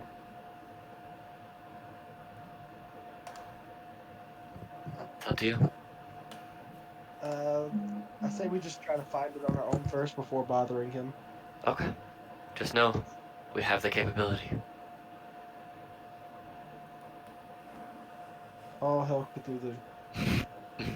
All hail. Fun Isabel's fact, gonna keep quiet. I have a +9 to religion, so I'm actually very knowledgeable of religions. I forgot I had that. Oddly enough, I don't think I have anything in religion. I have a +4 to religion. which There is you not go. high. Isabelle's religion is 5. It's one of my few not proficiencies. I don't know why I picked it as a proficiency, but I'm like, oh, I'm rolling with it. Here we go. So I got it. All right. So yeah. So Um, if you begin moving, it's slow going, especially with everything. You can see in every so often there's flashes of what kind of appears to be lightning, and occasionally you see almost like a ghostly visage of Cthulhu itself there just for a flash. Other times you see monsters of sorts, which are kind of standing, walking in the distance, or sometimes they're swimming, but it's there like every 30 minutes to an hour. There's this kind of like flash of light, and you can see some of these. I will need to know for every basically 30 minutes of travel, are you trying to be stealthy during this time or no? Isabelle would do her best to be stealthy. I can't say the same for Thorven being on my broom. Or Morthos, if Morthos is also on the broom. Jaroe wouldn't be. Like, that sounds too tiring to do that for 12 I'm hours. dragging a giant cube that's filled with a jello cube. I'm not. I have given up on the stealth option here. Isabelle will try and be stealthy.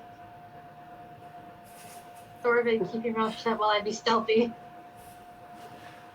Okay.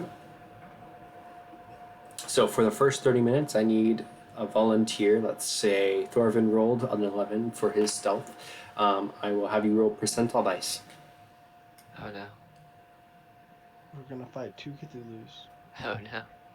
Don't put that out there in the universe, dude. Okay. So 30 minutes go by, uneventful, slow, looking around at this kind of empty nothingness of what looks to be like an ocean floor of just vast sand and corals. Occasionally you see sharks swimming above in this kind of not water but kind of viscous air, but you avoid them. You press on, nothing happens in that 30 minutes. I presume you're all wanting to keep walking up till half a day. So that would be next. Let's see, who wants to volunteer for another percentile as you move into the hour mark? Sure. I'll do it. Bam. Okay. There is a spark of the kind of lightning flash, which happens towards the end of the hour period as you're kind of swimming, flying, whatever. And there is an extremely large monster, which kind of flashes before you, but its back is to you, and you all freeze. And then it disappears with the light. As it disappears, as the light dissipates and it gets dark again, the creature's gone, but nothing happens. Ooh. Do you press on? Yes. Okay. Let's have Morthos roll the next one as you move into the 90-minute period as you're flying through this area. This time, you see another flash, and in the light, it kind of like highlights the whole area that you're in, like almost the sun is out for once, and there's a giant Cthulhu monster. It looks just like this one here, and it's stepping towards you, and it walks over your party. The feet are almost as big as the entire area that you're all accumulatively taking up, and it steps over the party and just kind of keeps going behind you and disappears. Can I try casting firebolt at it? Oh no. You can roll. Go ahead and roll. What now? Well, It's a big monster. We gotta kill it. Oh, good lord. There goes another character. I don't know if I'm gonna regret this, but I don't want anything bad to happen. I'm going to give you a glare and counterspell that. oh no. Yeah. Okay. Okay. So Jaroe, you like point out your hand. How do you cast this spell normally? How do I cast a spell? Yeah, for that do you use your finger or do you have? What, Yeah, no, what I does just that look like? point my finger. I try shooting a beam of fire, but like right before it touches Cthulhu, it just disappears. And it's like Okay. there's a wall protecting him or something. Okay. Isabelle, without even looking, has her hand up and Okay. just politely whispers, "Please don't." Okay. So does the counterspell actually negate, like the firebolt just doesn't happen, or is it happens but it's snuffed out? It's snuffed out. Okay. I have no idea. Firebolt is a little cantrip, right? Yeah. Yes. So Jaroe, roll a d20, and then Isabelle, you cast at level 3, right? Yeah. So roll a d20. Okay.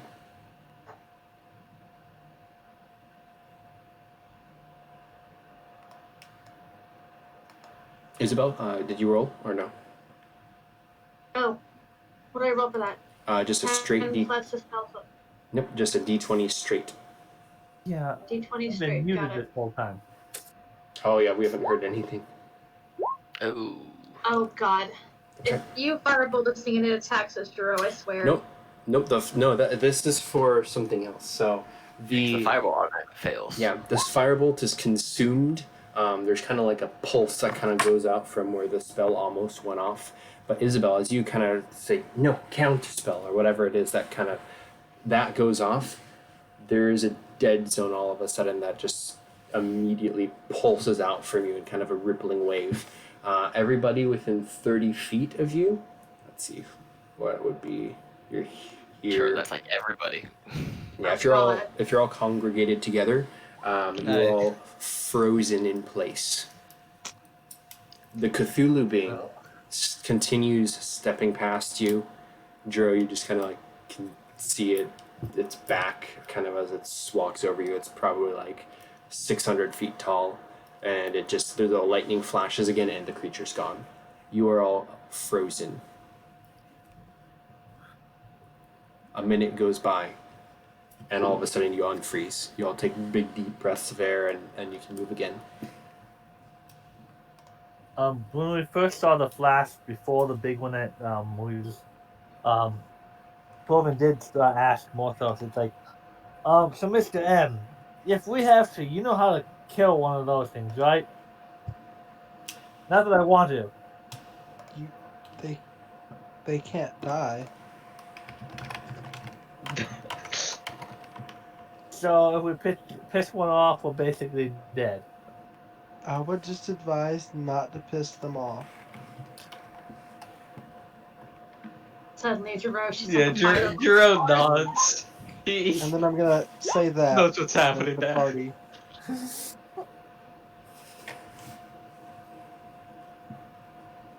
Okay. Do you wish to continue on? Yes. And Okay. someone take Jaroe's wand from him. My finger? My finger's my wand, my guy. You want to cut it off?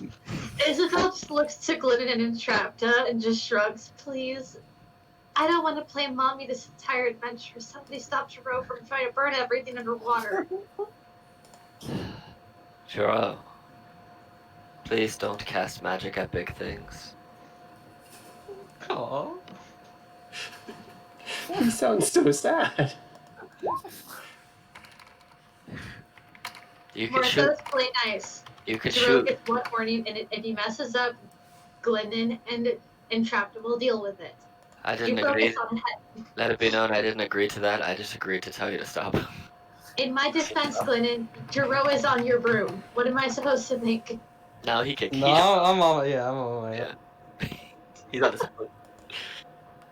I'll just burn down his broom. I will, however, snap my fingers twice so that Theodore disappears and then reappears right on the side of your neck and your shoulder and just like scratches the side of your neck, letting you know he's there and can bite you. Oh.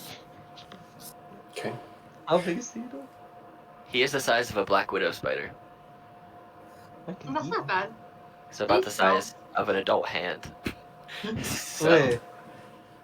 And is he like an actual spider? What is he? he is a green fey spider with the stats of a regular spider. Huh. Okay. Keep that in mind. He just chills there. Oh no, Gerber. What happened to And if Gerber? you want to go and you're coming about your finger. If you want to I mean, how you cast it is a lot how individual how you character, but technically you still need a focus of some kind, even if you're not actually pointing a wand. My fingers, my focus. Bam. There you go. It's just like Jaroe went to like a nail salon, got a magical manicure. Yeah, exactly. Went, girl, this nail can do all kinds of crazy I've things. got What's a this? magic nail. It's all bedazzled, like it has a piercing. It's all acrylic, coffin shaped. That's fine. Canon now. Let's go. I'm down for that. We need a magical nail salon now. I volunteer as tribute to make it. Go for it. All right. Okay. So because you were frozen for a minute, you do lose a half hour of towards that counter for how long you're walking. So you backtrack down to, I think it was an hour, right? This was the third check? Or was this the second one? Yeah. That was the third one. The third one. So yes, you're back from 90 minutes back down to an hour. And if you wish to proceed, you may carry on. And I will have, let's say, Jaroe, you can roll this next one. D100. Yes, D100. Hey, 3. Okay. Let's see. Okay, I don't have a battle map for it, so we'll just keep Oh, using no. this tool. Can I give Jaroe my inspiration, please? So we can reroll a D100. No. Add a D8 to the D100? Hell yeah. Oh no. Let's see. For an inspiration die, normally though I would say yes if it was a D20 roll, but if it's a D100, Reroll your nat one, If- Jaroe. Right next to me. Thank you. if you want to spend your inspiration, an actual inspiration, I will let him reroll it. I mean, I don't want to Don't do spend it, it's mine. not worth If it. Isabelle has one that she wants me to use, then sure, but I'm not spending my own. I'll leave it to you, Isabelle. If you want to, I will allow it. I swear, if I play mommy for this 2-part series with Isabelle, I'm just so... God, you guys are like Just children. Just let whatever's gonna happen happen. Do it. Do it. Shia LaBeouf is do it. Do it. God. It's all right, I'm gonna be Isabelle. so obsessed with spices If worse in the comes, butt. if worse comes to worse, I'll just turn him into something for an hour, then we'll have an hour respite. It's fine. Please, and thank you. Okay. So, no You inspiration? can't talk, you're a Kenku. No inspiration. He can squawk. He can squawk at me. Oh no. So, there is a flash. It's not even too far into, like, you begin to kind of just make your way when there's another flash. This one's directly on top of you, just like when Cthulhu just appeared a little bit ago. However, this one is not Cthulhu. It's one of the hammerhead type sharks, except it's morphed into an enormous monstrosity. Oh Jesus. As it looks down, it immediately kind of looks down at you, and the lightning that kind of spawned it for this half second kind of lingers in, and then all of a sudden in the sky kind of above, the lightning pulls into like a huge crack or fissure which casts down light into the area, and the creature lets out an enormous roar. Oh. God damn. That sucks. There's not. I think it's gonna be too beneficial to that. So, are either one of these a spell? You can roll an Arcana. Okay, I'll do an Arcana just to see since 25. So this isn't a spell. This is innate magic in Riley. This is just Okay. Yeah. All right. This is very- scary shit. Okay. So, Jaroe, you're the first to react this time. Oh, nice. I'm with everyone's permission, catch Firebolt right at its mouth. You can cast it if you hit it, please. Okay. Oh, Oh, it's no. whatever. So an 11, you cast the magic. It strikes out and kind of fizzles through the air / water, and it hits it directly in the chest, and just kind of nothing happens. It just kind of fizzles across its shell, and nothing seems to damage it. That's a cantrip, so I need you to roll a d20, please. I gotta stop casting spells. Okay, nothing happens. Is that your action? Yeah, that's my turn. Okay, next up is going to be Glynnan. Alright, first of all, I'm gonna move over here, away from the group a little bit, so that if the worst comes to worst, maybe we don't all die. Then I'm going to look at him, and I'm gonna go ahead and cast Tasha's Mind Whip. So he needs to make a DC 17 intelligence save. Okay, that's a 6. Sorry, no, that's a Okay. 4. So, ooh, Sorry, nice. So he's I gonna can't take. math, it's 5. So he's gonna take 8 psychic damage, and then the rest of this happens.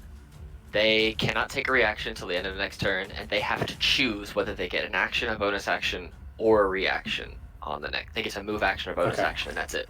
That's all they can do. And how much damage is it? 8. 8. Yep. So on the next turn, it has to choose what it wants to do, and it's 1 action, 1 bonus action, or 1 move, and that is it. Okay. It looks down at you, like the head just kind of swivels down, and both of its eyes from the hammerhead bone it has just kind of be staring at you. I'm gonna yell over to Theodore to run away, and basically he's gonna disappear. And I'm just moving up there, so he is no longer on Jaroe. But that is my turn. I'm gonna sit there and be like, oh no, oh no, oh no, bad times. Here we go. Elizabeth, is that you? Maybe. I don't know. I don't know. I don't know. Channeling the Dragonborn. Okay. Entrapta. Trapta's gonna move up kind of like the other direction. And then she's gonna be like, oh no, you don't, you big lug. And then she's gonna cast freaking fireball. Okay. So yeah, she like pulls like a RPG out of her hat and then like shoots it towards it. Except it's like tornado like. I need a DC 20, please. Yep, so that's a 4. The fireball, hits the chest or cow. What were you shooting at? The mouth or the head? Kind of head-ish, but like, Okay. not really carry. Yeah, so this kind of pink RPG kind of fizzles out and shoots towards the head, kind of breaks impact on its chin and just kind of fire erupts, and it kind of lets out a roar. The fire burns around its hard shell and does scorch it, and you do some damage to it. Okay. As a bonus action, Emily is gonna hop off. Okay, I gotta fix that. Emily's gonna hop off the broom and swim like about that far, and then is going to use her protect feature. Okay. Which is 13 for me, Gerbert, Morthos. Okay.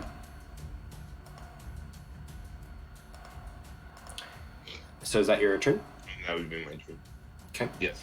This giant creature is looking at Glynnan, but then it kind of sees like your fireball, and it looks back to Entrapta, and I need Glynnan and Entrapta to roll opposing intimidation rolls, please. Oh no. Dun dun dun.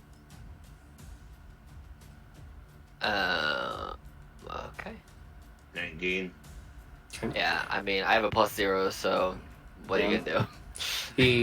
He looks from Glynnan over to Entrapta as the fireball, as the leftover flames is still kind of burning on its teeth and its chin, and then he opens its maw and blasts out a stream of, I don't know what to say, it's not necrotic, it's like a decay blast, as this kind of swirling vortex of greenish air spews out towards you.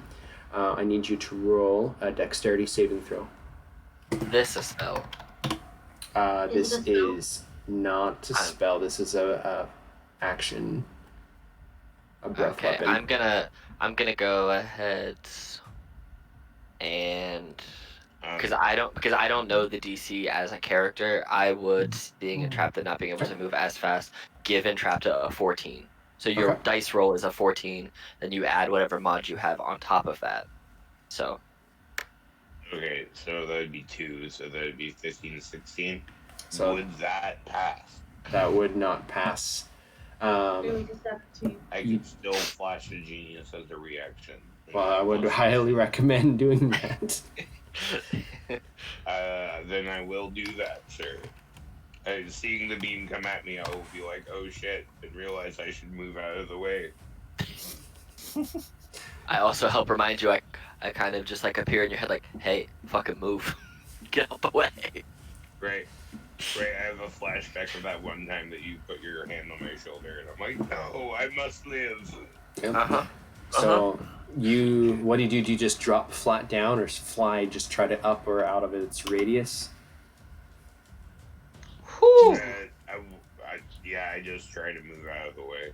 Okay. Holy Jesus. You on your broom because you do have that special broom too with like the extra movement or whatever. It does it can go whatever. You're able to clear just the edge of it, and you get scorched for 23 points of corrosive damage. So this would be necrotic. It actually is necrotic damage. Okay. So 23. 23. I had 13 temporary help. So 10 points. 10 off your normal. Okay, sweet. And that's its only thing it can do on its turn is one single action. So that goes to Morthos next. It has no reaction, so. Yeah. It's standing over you, kind of this almost poison-looking liquid just dripping out of its mouth, left over from the spew. What do you do? I'm gonna fly or swim forward, trying to get eye level with it, and I'm gonna scream at it in deep speech. I'm gonna say, "Get out of our way, foul one. We're here on a mission from Cthulhu Fatagan to retrieve his artifact. Do not interpose upon his will." Okay. You could roll a persuasion check if you wanted, or intimidation. Persuasion. Okay. Yeah, it looks at you. Seems to. And I want to use my D6 Bardic Inspiration die from what's her name, Talisi. Okay. That's a 25. It looks I at want you. to hold my action and see if it leaves or not of casting Eldritch Blast at it. Okay, so you're holding it. If it doesn't leave, you're shooting. Yeah. Okay. Isabelle. Isabelle sees this attack Entrapta and is worried, sees Morthos yelling at it, and was going to try and attack, but does not feel like that's the ideal situation. Sounds like he's speaking the language he was before. I'm going to hold an action to cast Eldritch Blast if anything goes wrong. Okay. So you're holding it for basically the same trigger? Yeah. Okay. Thorven. Thorven knows what was said. Yeah. And he sounded pretty persuasive. But Thorven's still gonna try swimming up to it, keeping close to it to attack it if need be. Okay. So you swim. But- Yeah, go ahead. Can I get close enough and then hold an action? To get close enough, because of the slow swim speed or the slow movement, you'd have to dash.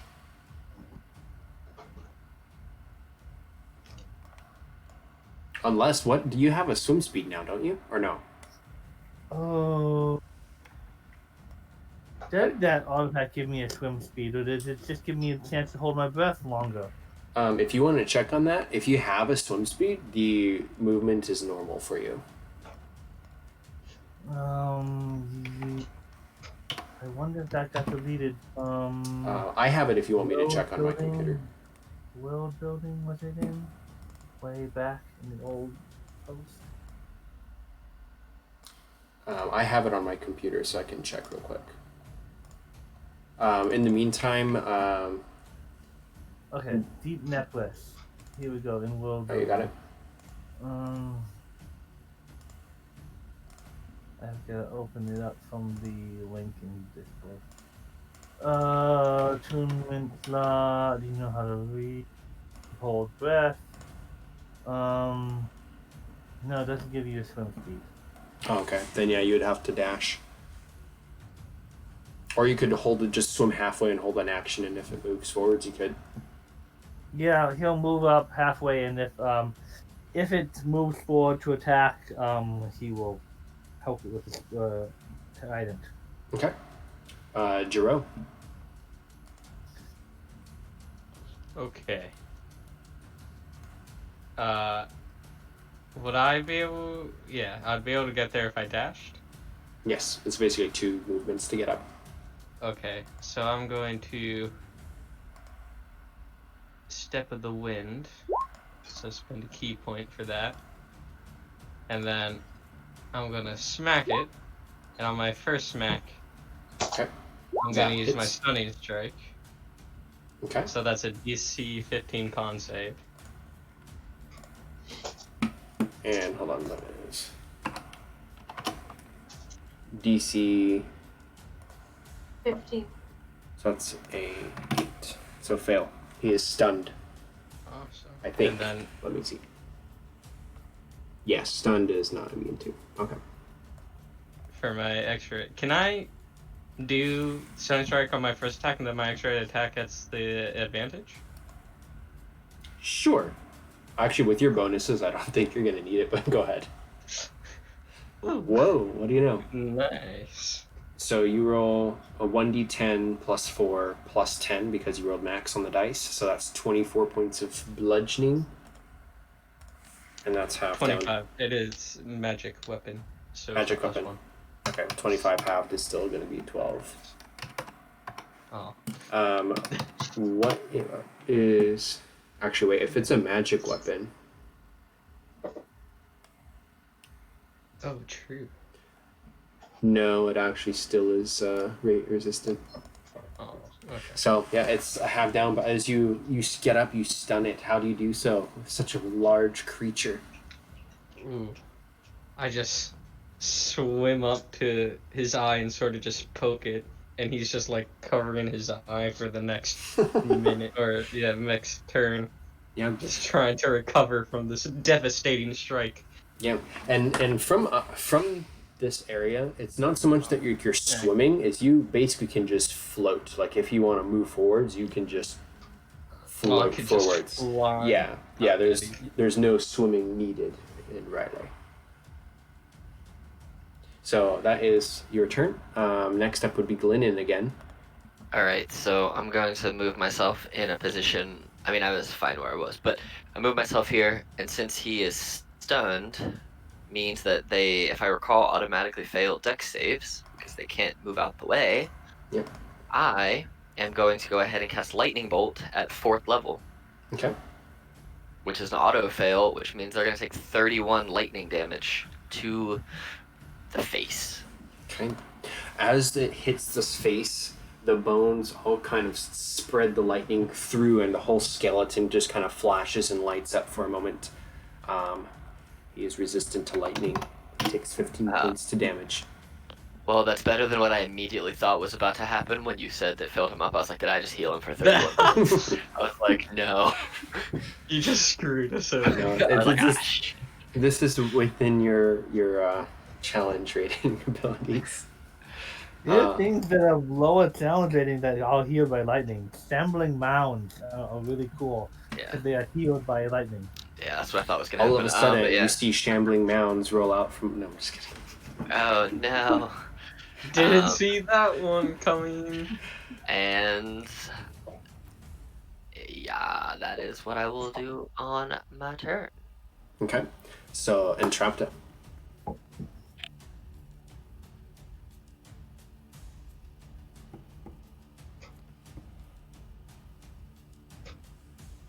Entrapta.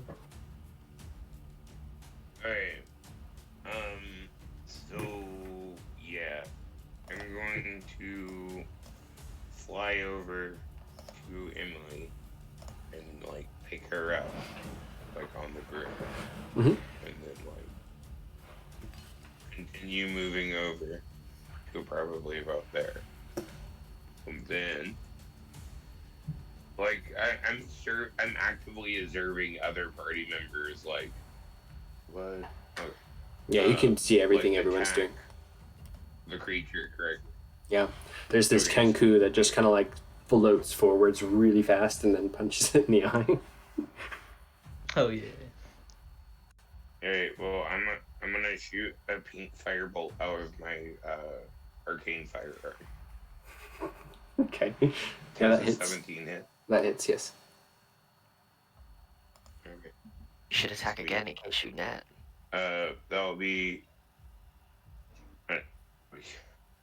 That'll be 14 damage. Is that And all then, fire or bludgeoning? As a bonus action, it is fire. Okay.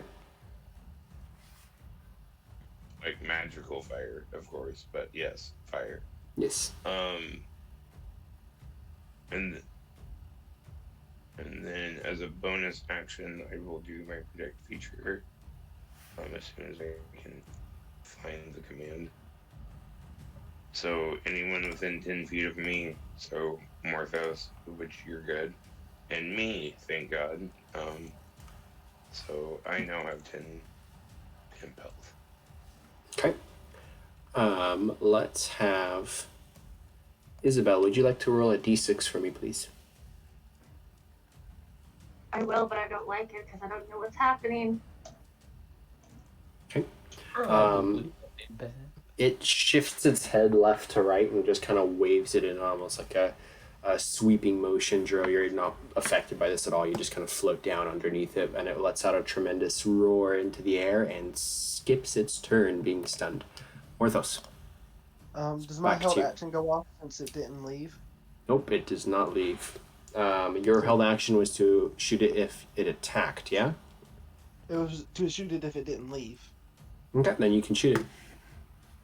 It does not leave. Yay. Isabelle will shoot as I'm well. not getting. Go for it. 1, 2, 3. You know what? I need to backtrack and do a couple things. So, Wrong one. yeah. Another mine hit. Your first two hit, Morthos. Oh, those are bad. Unfortunately, Isabelle, yours do not. Will both of you roll 3d20s each, and then I rolled My 2 third one d20s. didn't hit? Hmm? Did you say only my first two hit? yeah, the first two. Oh, the second one's at advantage, so that one would hit too. Are you? I only rolled 2 d20s. You would be shooting at advantage because it's stunned, right? Oh, So- really? It's not Yeah. stunned anymore. Yeah, it's, Well, it's stunned until these your are next turn. reactions. So these are Oh, reactions okay. until. Yeah, it's stunned until the end of your next turn, Jaroe. Until So the you end can- of my Okay. next turn? Yeah, Do so both all of of your my- attacks are. Oh, wait, no, that's not it. Awesome. Do both of my. Okay, so D18 and 420 don't hit, but I did roll my 2 d20s up there. The Okay. 11 and the 6. So for what you rolled is first 13, and then you rolled the second 1d20 was 12. So those the first attack with advantage missed. The second 2d20s was, what's your bonus? Plus Plus 8. 8. So the second one does hit, and Okay, then so roll d10. Morthos is good for his 3d20 rolls for the wild magic, and Isabelle, your second set of 2d20s are good for yours. Okay. Yep. Okay, so I just roll 1 d10. Yes, and then Glynnan, I need you to roll a d20, and Entrapta, I need you to roll a d20 for your attacks that went off. that I went need to magic. roll it for both of my spells because I haven't rolled any yet. You do, yes. Okay, so just 2 d20s. Cool. A natural 20 and a Yep. 13. Both are fine.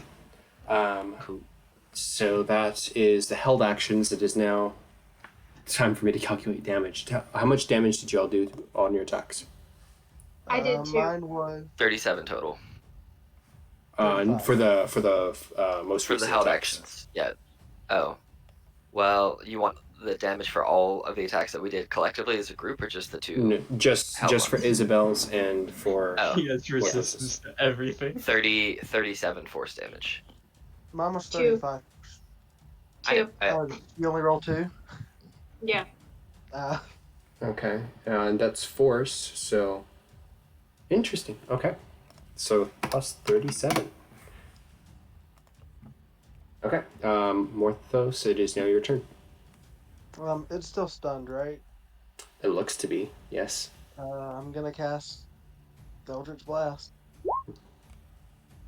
Okay, that's another 3 hits, and then roll that would 3d20 for me. That's 32 damage there. Okay, and what's your next? Anything else on your turn, or just shooting it? Gerbert's gonna ooze.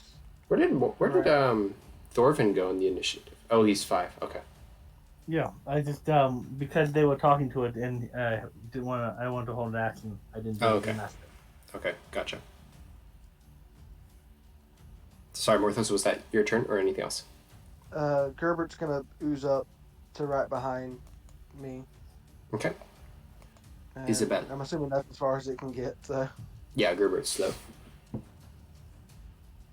Isabelle is going to fly with her broom, if she can, to hide behind Gerbert and Morthos. A juicy stack, sure. And politely ask Morthos, are we still mad at it? It didn't leave, so yeah. Okay, cool, just checking. Thorven is a better shark than you will ever be. I'm assuming that's inspiration. I Hi, can't Sinatra. do anything. You coming over to say hi? I'm not. Isabelle's never good at talking smack. I can't use inspiration to oppose disadvantage either, can I? If you want to spend your inspiration to do so, you can. I'll bite. Okay. Well. Wow. You're using vicious mockery, not okay. So, yeah, what do you say to it? I yelled that Thorven is a better shark than it will ever be. Okay. Thorven is a better shark than you will ever be, and I'll hide behind Gerbert. Yeah, he looks in your direction, and it's like his eyes just staring at the lineup. It's like a shish kebab. Morthos, gelatinous cube, and Isabelle.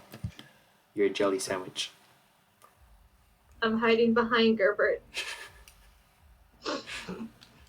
Can I roll stealth to try to hide behind a transparent gelatinous cube? Because Isabelle didn't think that one through. You can try. Actually in the wooden box.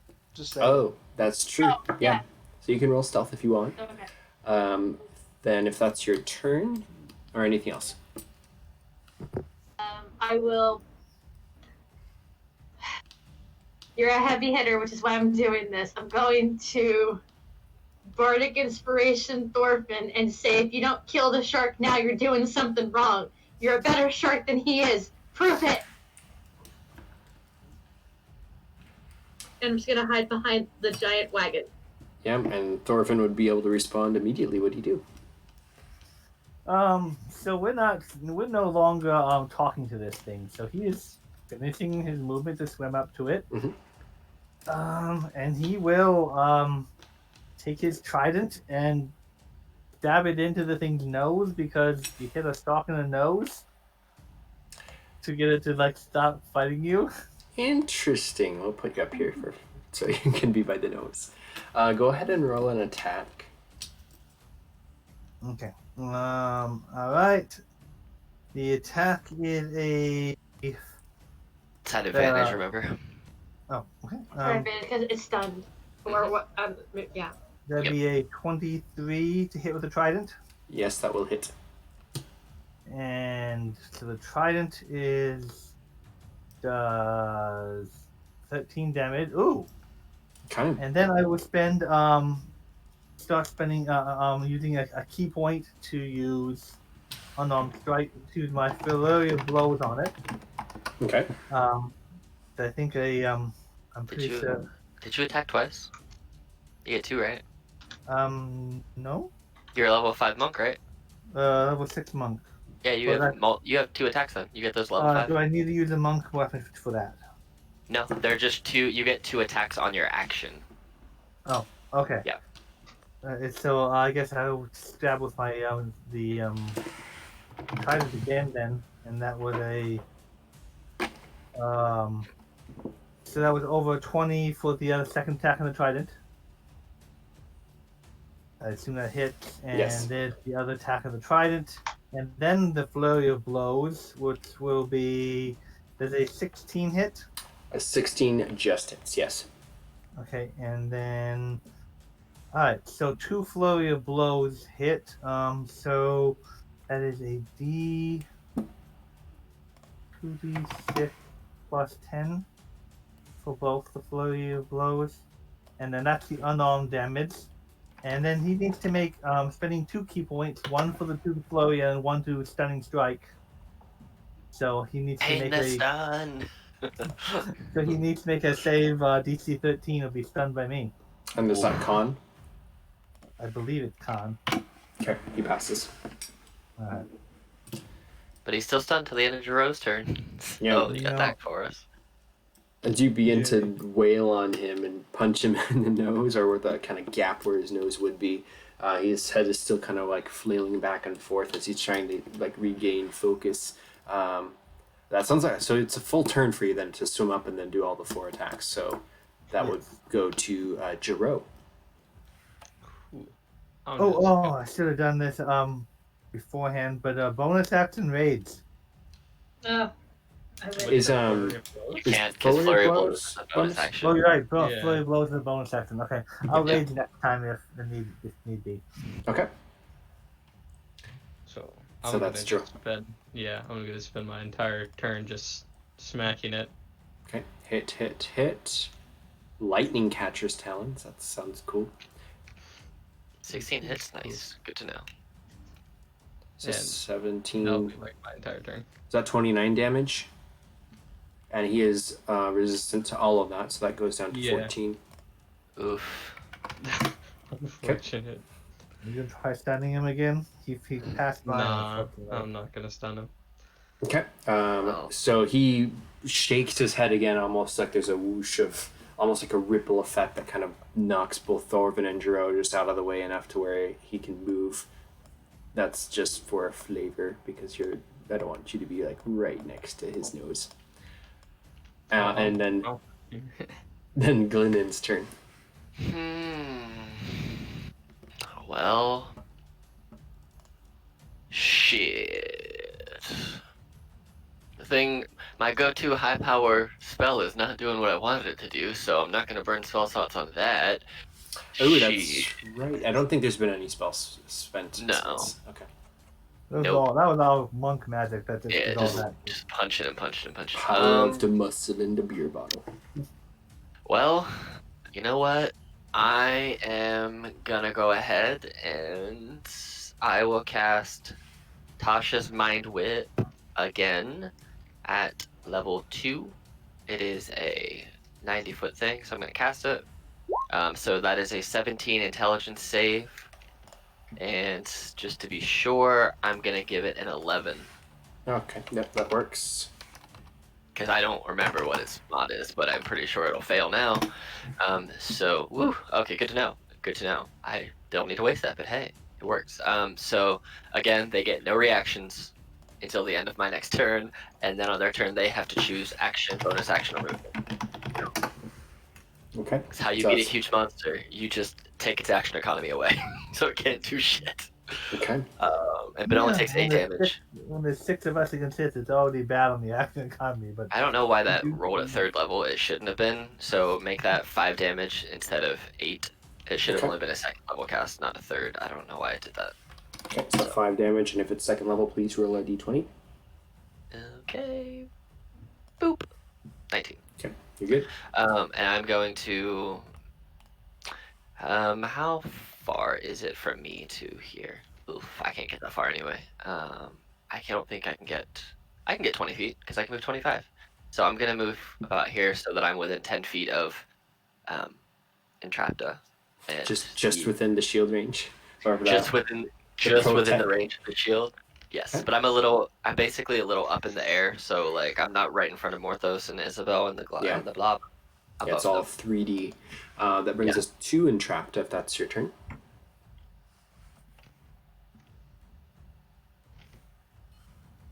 Okay. So I have a very important question. I can try to answer. So Emily is tiny right now. Mhm. If she were to just like make a little hop off of my broom so that she was not being worn or carried, could I cast catapult on her? Yes. Oh, we're rude now. Okay, so I'm gonna cast catapult on her Okay. at first level.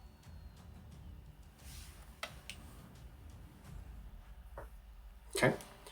Will you please roll a d20 for me? Sure. Yep. He matches the DC save. And he basically just lifts his arm a little bit, and as Emily shoots forwards, she ricochets across his arm, almost like an Attack on Titan or something like that, and does carve it up a little bit, but he is resistant to all of it, and is still alive. So, seeing this happen, Entrapta gets this coy giggle as it is now like next to him because it can only go 90 feet. Okay. And as a bonus action, Emily go boom. So he needs to make me another DC 20. Okay, that one's a fail. He takes 6 force damage. Okay. That is half to 3, but it works. It kind of explodes, and just kind of the head rears over away from the explosion, and lets out another roar. Let's have Eric roll a d6 for me. Oh, well, my new one's 4. Okay. Lucky 4. He is now not stunned. He is going to reach up towards Thorven and claw you. Let's see. No, he's not. He's going to try to bite you. His just jaw like sags open, and it's kind of glowing green from inside its mouth, and he leans forwards and tries to bite you.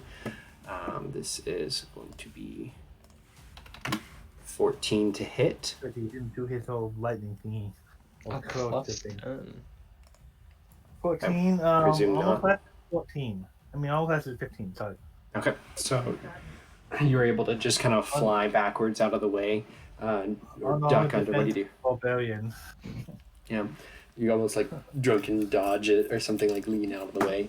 That's true. But that tipsy way isn't going to work with only one thing.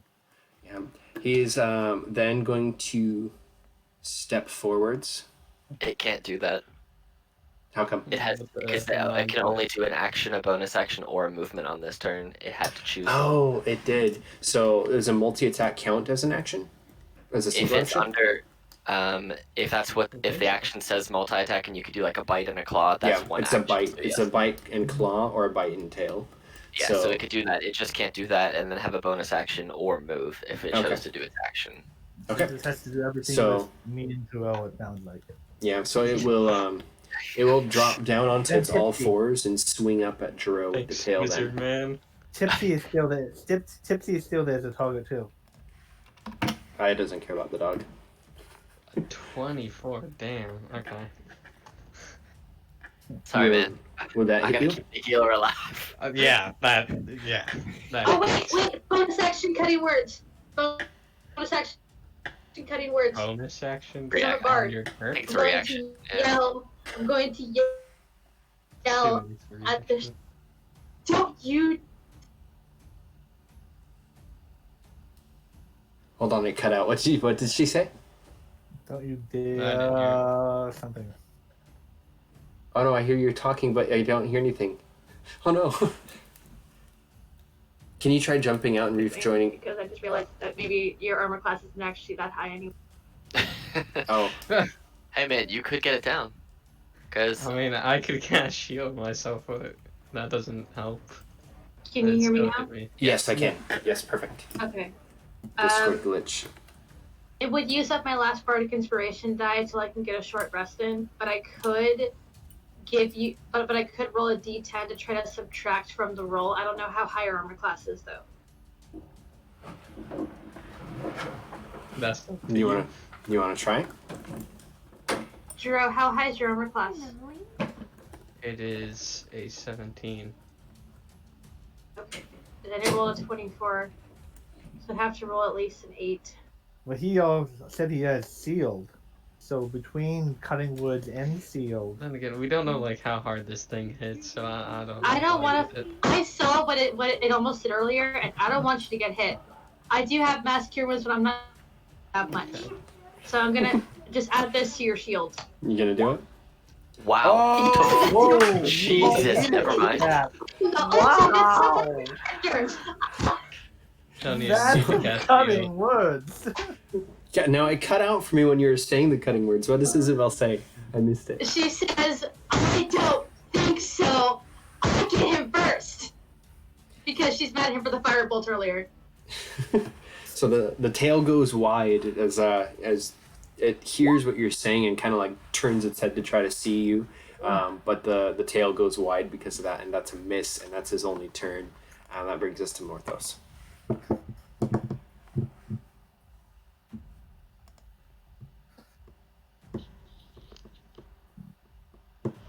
Morthos is muted.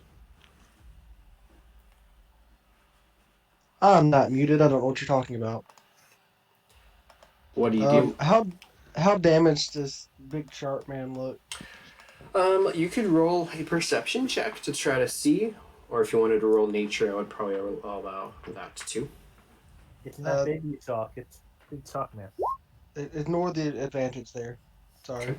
So its armor plating that it has on its skin is fairly intact. You can see kind of up by its face where the monks have been beating on it, like its eye is kind of swollen a little bit, and it seems to be taking damage. Based off of that, it kind of looks fairly injured. Might say it might be bloodied. Huh. Damn. I'm going to cast something.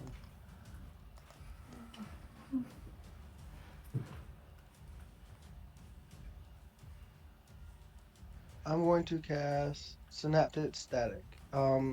Centered behind him, so it doesn't hit my friends. I need a DC Intelligence save of 19. So it takes 24 psychic damage. Okay. And for 1 minute, it rolls a d6 and subtracts that from all attack rolls and ability checks. Nice. Okay. Yeah, it lets out And another it can one of make an these rolls. intelligence save. It can make an intelligence save every turn. Can't beat but you. It can't. Oh, because it has a minus. Okay. And that is a 5th level spell. If I have Okay. to roll with me. Yeah, roll a d20. Nat 1. Oh, a 3. Okay. As you cast this, kind I of knew it. the head of the beast kind of like shifts and changes, and then all of a sudden, Morthos, as you kind of grin and knowing how much you've done, you go, and you are polymorphed. What am I polymorphed into? Oh, A gelatinous cube. I'm a Gerbert now. this is amazing. Did he just turn into a cube? So that is your turn, unless you want Wait, to wait, add I anything still have else. I still have my move, don't I? Yes, you do. Your Move that is- 7 Yes. feet, baby. I want to assimilate into Gerbert. Okay. As you Oh my god. move into Ultra Gerbert, there's kind of all of a sudden this suctioning, and Gerbert is morphed into you. Isabelle just watches in horror as one gelatinous cube assimilates to other gelatinous Yeah. cube and breaks the wagon. Ultimate boss fight. The wagon just explodes into wooden How- shrapnel. How big am I now? You are a step up from large, whatever that is. Good. Huge. Oh, Good. Okay. Okay. The battle of the I have Deeep nothing is else I can do. poised. Okay. Isabelle. I'm gonna point at the cube and go, Morthos?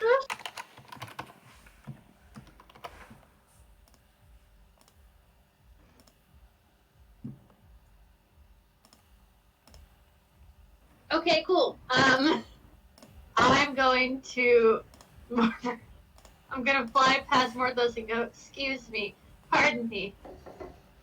Fly behind Entrapta, and I'm going to toll the dead, the big guy. Okay. I need a DC 16 Wisdom saving throw.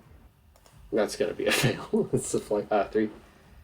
Okay, and I will roll my 2d12s of damage and see how much I do. Oh my And- god. Yay. And what is this type? Necrotic. Okay.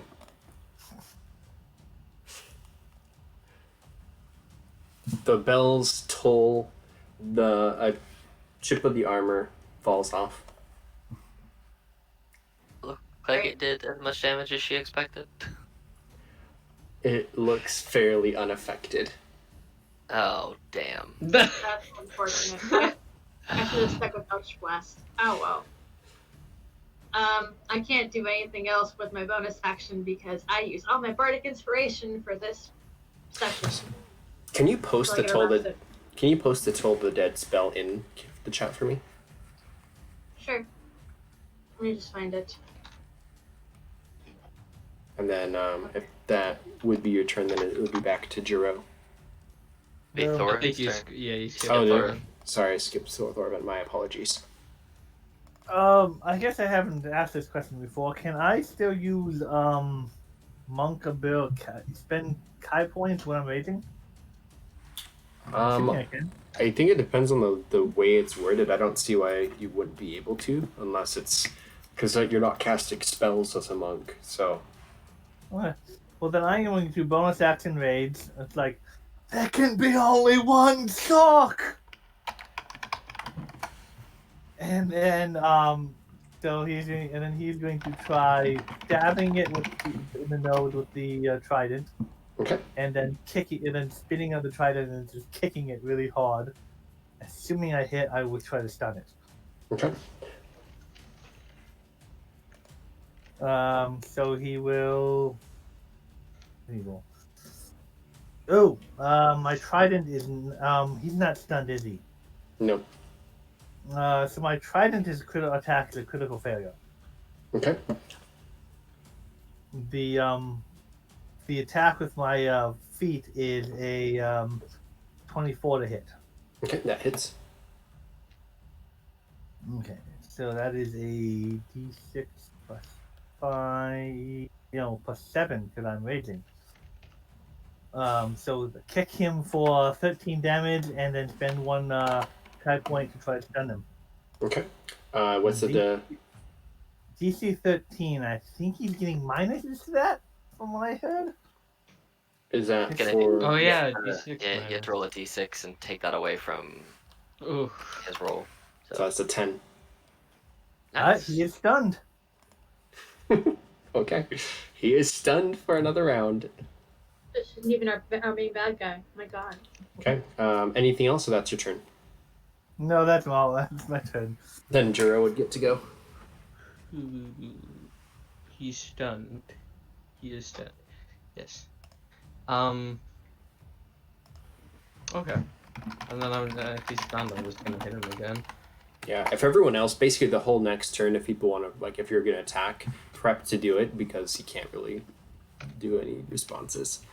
So all of those are going to hit, so that's 13, 21, and then another 11, so that's 32 to half to 16. Okay, Glynnan. Alright, I'm going to fly higher so that I am out of the reach of giant Morbert, Okay. because I don't want to be put into Morbert's grasp and, Yeah, I'm not about this. I'm gonna fly higher and over. Okay. And I'm gonna look at the big old monster. And I don't think being incapacitated or stunned affects con saves. So I am gonna go ahead and cast Blight, and I am going to give them. You know what? I'll let them roll. Okay. He passes and takes no damage. Stop He doing takes necrotic no damage. damage. Damn. Is he I need- resistant? Does it look like he is resistant to necrotic? Just out of curiosity for my character. Resistance. You'd be able to tell what normally should happen when a blight spell goes off. Yeah, it's supposed to fuck him up. The only thing that really happens is just kind of a central like quivering within its body, like the torso, and just like another scale falls off. He took no damage. Doing a 20. Hmm? Just a d20 roll. Yes. Here it goes. Oh god. What is the spell level for that one? It is a 4th level spell, I believe. Okay. Yes, 4th level. So as you cast the spell, not only does nothing happen, Ty freezes for a minute See. and we all die. You also turn into a Gerber. Jesus. Oh, Everyone God. turned into a goblet and we just a giant ooze So- overtakes the enemy. so there is a shockwave emitted from your body.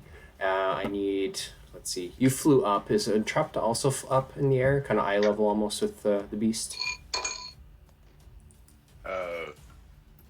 Yeah, kind of. Okay, so Entrapta and Morbert will need to roll a dexterity save. Alright, Of, what do I roll with? Like, I am a huge flat cube. I don't have any stats for this. you have a -4 to dex. Oh god.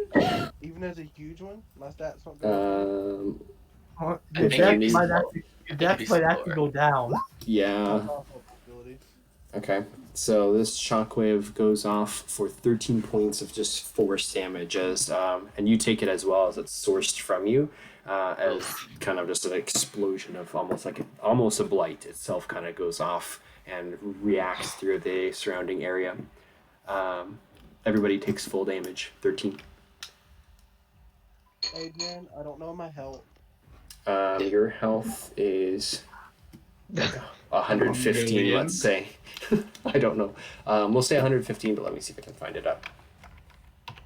Like, I know what a large cube's health is, but I don't know about a not large one. Oh shit. Double I burned a 4th too level large. spell slot and got nothing back except damage. And that was a pretty good blight roll too. Yeah, it was quite very good. Sorry. I should have used my last dice on it, but no. It still would have saved it anyway, I think, because it would have meant 17. So Entrapta, It has a necrotic breath weapon. I think it's pretty much immune to necrotic. So- Yeah. I Just didn't think don't about forget, that. everything it rolls, it has to subtract a d6 from. So I'm going to. I'm going to use a 1st level spell slot to make a new Emily, one that looks a little bit angrier than the last Emily. And then as a bonus action, that Emily is going to shoot at it with a pink beam out of it. Reroll your nat one. Reroll your nat one. I'm right here. Okay, I got you. Does a 27 hit? yes, actually, it just about does. You have advantage 17 anyway because he's stunned, force. so you get to Oh, re-roll yeah, that too, cause, okay. yeah, because that advantage. Okay. Great. This you I blow forgot off these. another chunk of the bony material, and actually this horn cracks and begins to float down to the floor. Also, he's pushed back 5 feet. That's Super some effective. epic pushing, boy.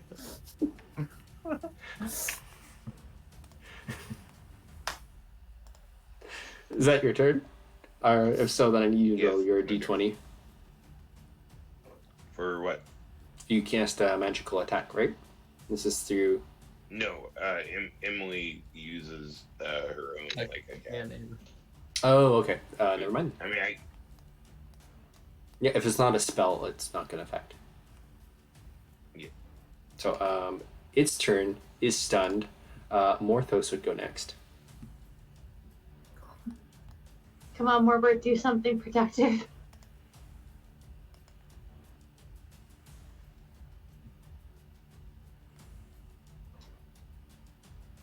I'm not sure what it can do with it with its movement. After it, move your 14 feet. Dodge! His speed is 15, so it's down to 7.5. So dashing would be 15 feet. Charge! Move 3 squares worth that way. Go, go, go! Yeah, you basically could move like here.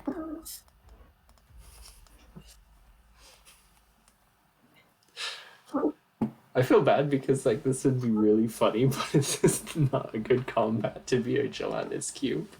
I wonder once he gets to it, it's all over. Okay. Isabelle. Alright. Toll the Dead didn't work. Eldritch Blast, I kind of suck at. But I guess it's better than nothing. Eldritch Blast is probably my best hitting attack. So I'll just do the D20 plus 8 twice over and hope it hits. Okay. You're at advantage on these two, so that's a hit on the first one, hit on the second one. Okay, and then each one does 1d10 or 2d10 because I'm confused on it because I'm still new to casting Eldritch Blast. So that should be. Actually, I'll let someone else answer. I don't No, know. each one does 1d10. Alright. Yeah, each one's its own. So- Okay. So Just double 2d10. check. Okay, so 2d10 for total damage. Okay, and then roll 2d20s for one per attack. The might of Morbert. And with these, these are cantrips though, right? Yeah, they're cantrips. Okay, so you almost feel a pulse of magic from yourself too, and immediately you like realize something almost just happened, but you barely escaped from whatever power went off. The two Eldritch Blasts are incredibly well placed, and they kind of fizzle between Jaroe and Thorven and strike the other boned horn and knock it off, and it is dislodged. And it is looking very, very wounded at this point and lets out a giant roar. I'm going to use the rest of my movement to hide behind Morbert. Okay. Just gonna meander so I don't get hit. I just combined the names. If you want to be Morthos or Gerbert or whatever, you can. I can have the name changed. I am Morbid No, now. I like Morbert. I am Morbid. Fear us. Alright, now is the chance to maybe do some real I epic think damage. Morthbird is a great name. Okay, Thorven, go for it. Okay, so 2 attacks with my, 2 attacks with my, but they all have advantage. 2, so those are. So, alright, so first attack with a halberd. Oh, it's adding it together, that's not right.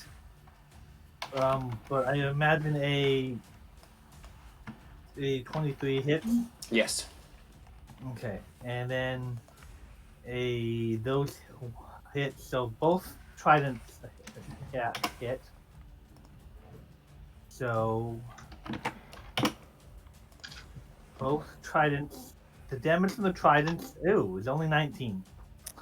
Okay. And then Ew. we're going to do flurry of blows.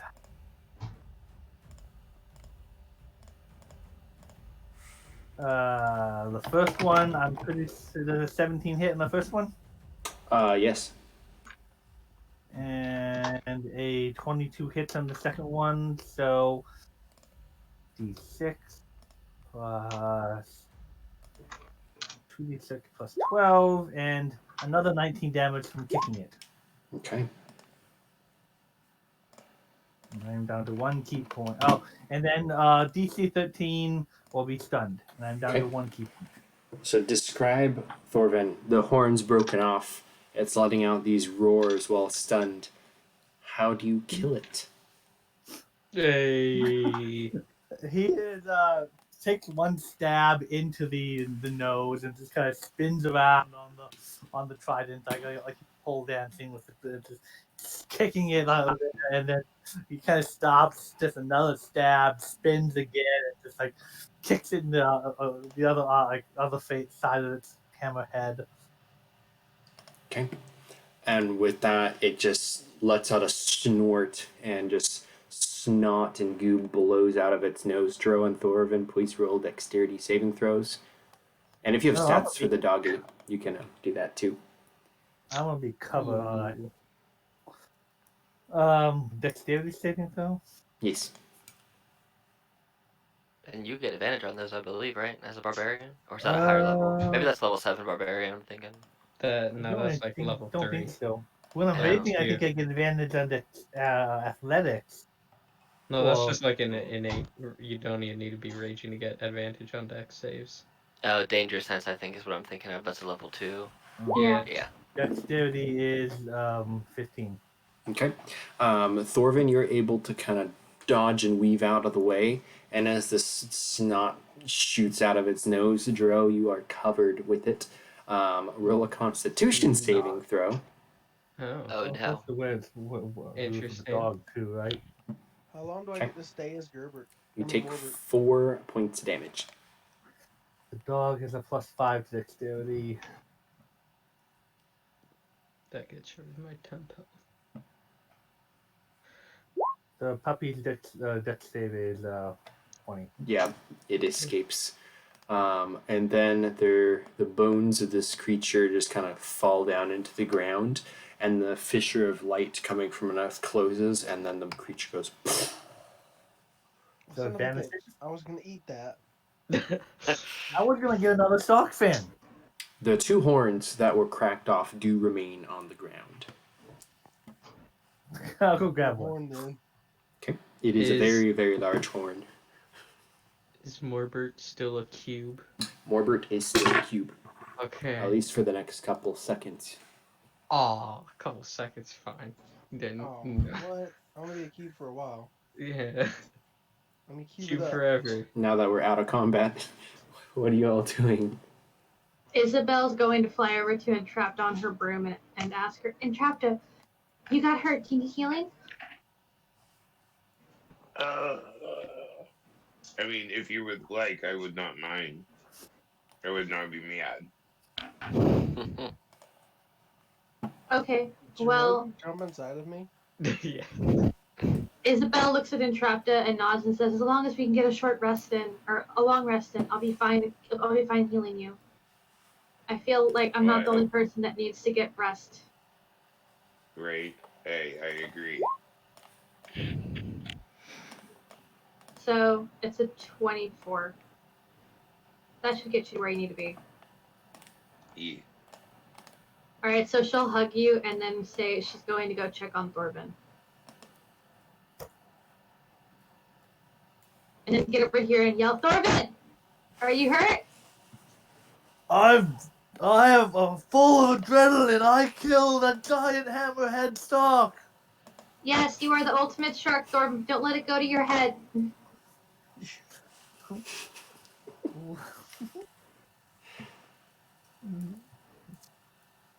My head grew. Would it become a hammerhead?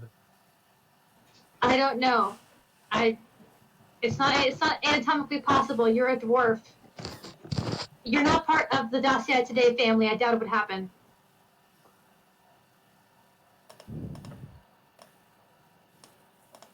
Okay. So Morthos is be right backing, but if you're gonna do any like spells or anything, go for it. Until Morthos gets back, he will remain a gelatinous cube, and then the spell will end. The wild magic. Cube for the rest of the session. Isabelle's going to go ask Glynnan if he needs healing. Oh, sorry. Isabella doesn't know about your gender neutrality. I'm sorry.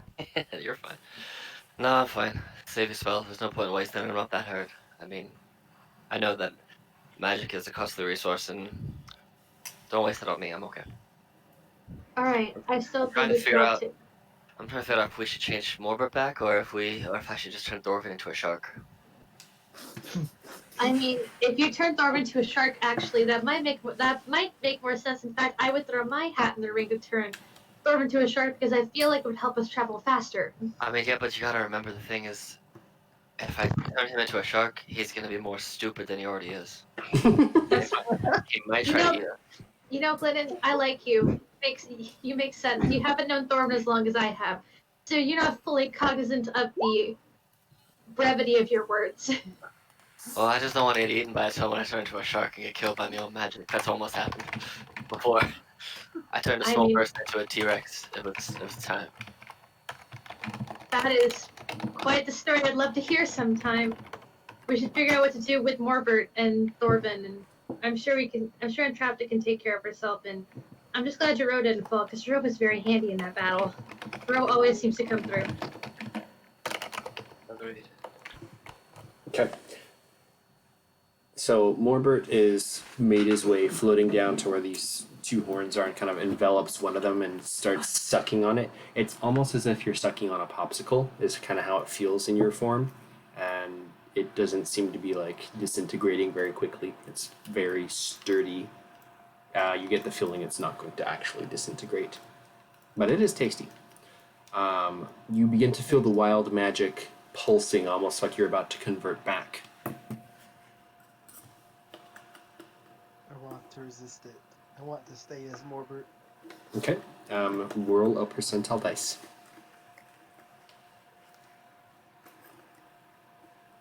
Okay. You have an incredible urge to stay this way. You can remain as Morbert, but you can feel the essence of your pet Gerbert dissipating the longer that you stay in this. Oh no! Oh, Is God, it worth it, I'll Morthos? immediately stop resisting. Okay. Can't lose Gerbert that way. Okay. So the wild magic begins to pulse again. It does remain for a little bit longer because you resisted. Gerbert is, as far as you can tell, he's fine, and you bought yourself a little bit more longer in this form, but you can sense when it starts to pulse again, like you're gonna convert back. He's gonna be mad at you, bro. What do you do? So you say the wild magic was trying to dissipate again, or? Nope, you bought yourself a little bit more time. Well, I'm gonna keep oozing along to the north. Yeah, Okay. we gotta keep going north to find the city. Okay, so as you begin to progress north again, that'll be percentile dice. Who would like to volunteer? I will. Okay. I'll roll my new dice from my I got in the mail. I hope they're not 91? cursed. What was it? 91. 91. There is a flash of lightning about 20 minutes later again. You see in the distance, probably maybe a couple 100 feet away, the body of Cthulhu just kind of wafting through and then dissipating again. Nothing else happens. We've got. I think from what they said earlier, we've gotta been so long making our way towards the city. If we stop, bad things happen. But we also some of us got exhausted. But I think we still gotta just keep pressing on at least until we find this city. Okay. So as you are pressing forwards, nobody knows how long you have to be moving, do you? No. Okay. No. Do you want to just keep proceeding? You've basically made it 90 minutes into your timer. Because you have to be moving for a certain amount of time to be able to actually come across the city in this world. Yeah, I have no idea. Can we like run around in a circle and then it'll just like appear in front of us when we do that? From what Isabelle remembers of the stories, that there's no actual like places that you can just get to. You have to purposefully go towards something for a certain amount of time. Now, the amount of time she doesn't know.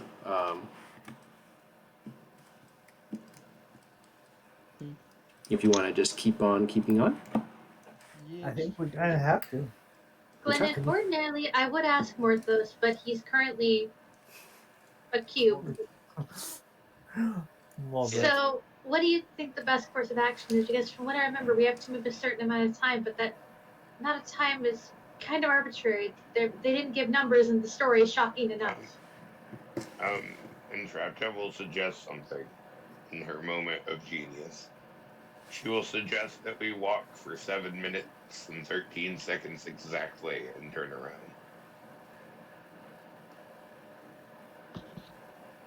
Sounds like a plan. Okay. Better than anything I had. Isabelle's going to yell at Warbird and Jaroe. Will you two please just stop and focus on the task at hand? You're both misbehaving, and I don't like it. Can you two just please behave? I'm gonna I make cast Morbid. silence on her. I'm gonna make Counterspell. Morbid Counterspell. Oh, unable of course. to move. I'm gonna freeze I him could in place. wrestle the Ken Do I Q to need to stop. roll? I don't think I want to wrestle Morbid. Roll your d20s, please. Okay. Okay. What levels were those spells at? Counterspell's Silence is level 3. 2. Okay. So level 3. So you're fine, Isabelle. Jaroe, you rolled. Entrapta. Do I need to roll an extra d20? You rolled for your silent spell. Is that level 2? Yeah. Reroll Entrapta. I So don't think Entrapta had to roll, because I don't think Entrapta cast a spell, did she? yeah, no, only Yeah. people who cast a spell. So not Entrapta, Jaroe, with a 4, if you would cast a second level spell, you are beginning to cast silence when Isabelle motions her counter spell, and immediately the magic on your words is gone. And as you turn to try to respond back, you cannot speak. Oh no! Not that you It's could reversed. anyways. This makes no difference to me. But yeah, Oh, you that's fun, You though. could. you are I thought with Ken Q you could like duplicate sounds you yeah heard. that Yeah, ability perception. of I guess. any sort of vocal noises are gone from you. Eat me, Morbid. That's. Okay. So, what are you doing? Apparently being eaten by Morbid. Yeah. Is anyone taking those horns? Morbid Yeah, I is took currently like trying to dissolve one. So Thorven, you can collect one. It is heavy and large. Do you have a place to put it? Isabelle would tell Thorven to come over to her so she can put it in her bag of holding. Okay, I give it to her. Okay. I mean, I do have a 21 strength, but Yeah, you can carry it. It's just big. It's like It's just cumbersome. it's like carrying a motorcycle. So you can store it. Yeah, Morbid, you can have it floating inside your body and stuff just as a gelatinous cube, but it's not dissolving. When Thorven goes to put the horn in the bag of holding that Isabelle has, she'll kind of pat his shoulder without looking at him and go, "You did good," and then just like walk away with the bag.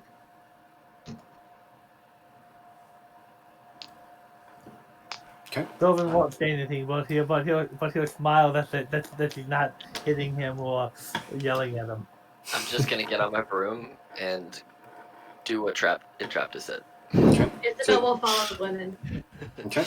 Exactly. So, whoever's counting, Entrapta, why don't you roll a percentile dice with advantage? Since it's a shorter time period.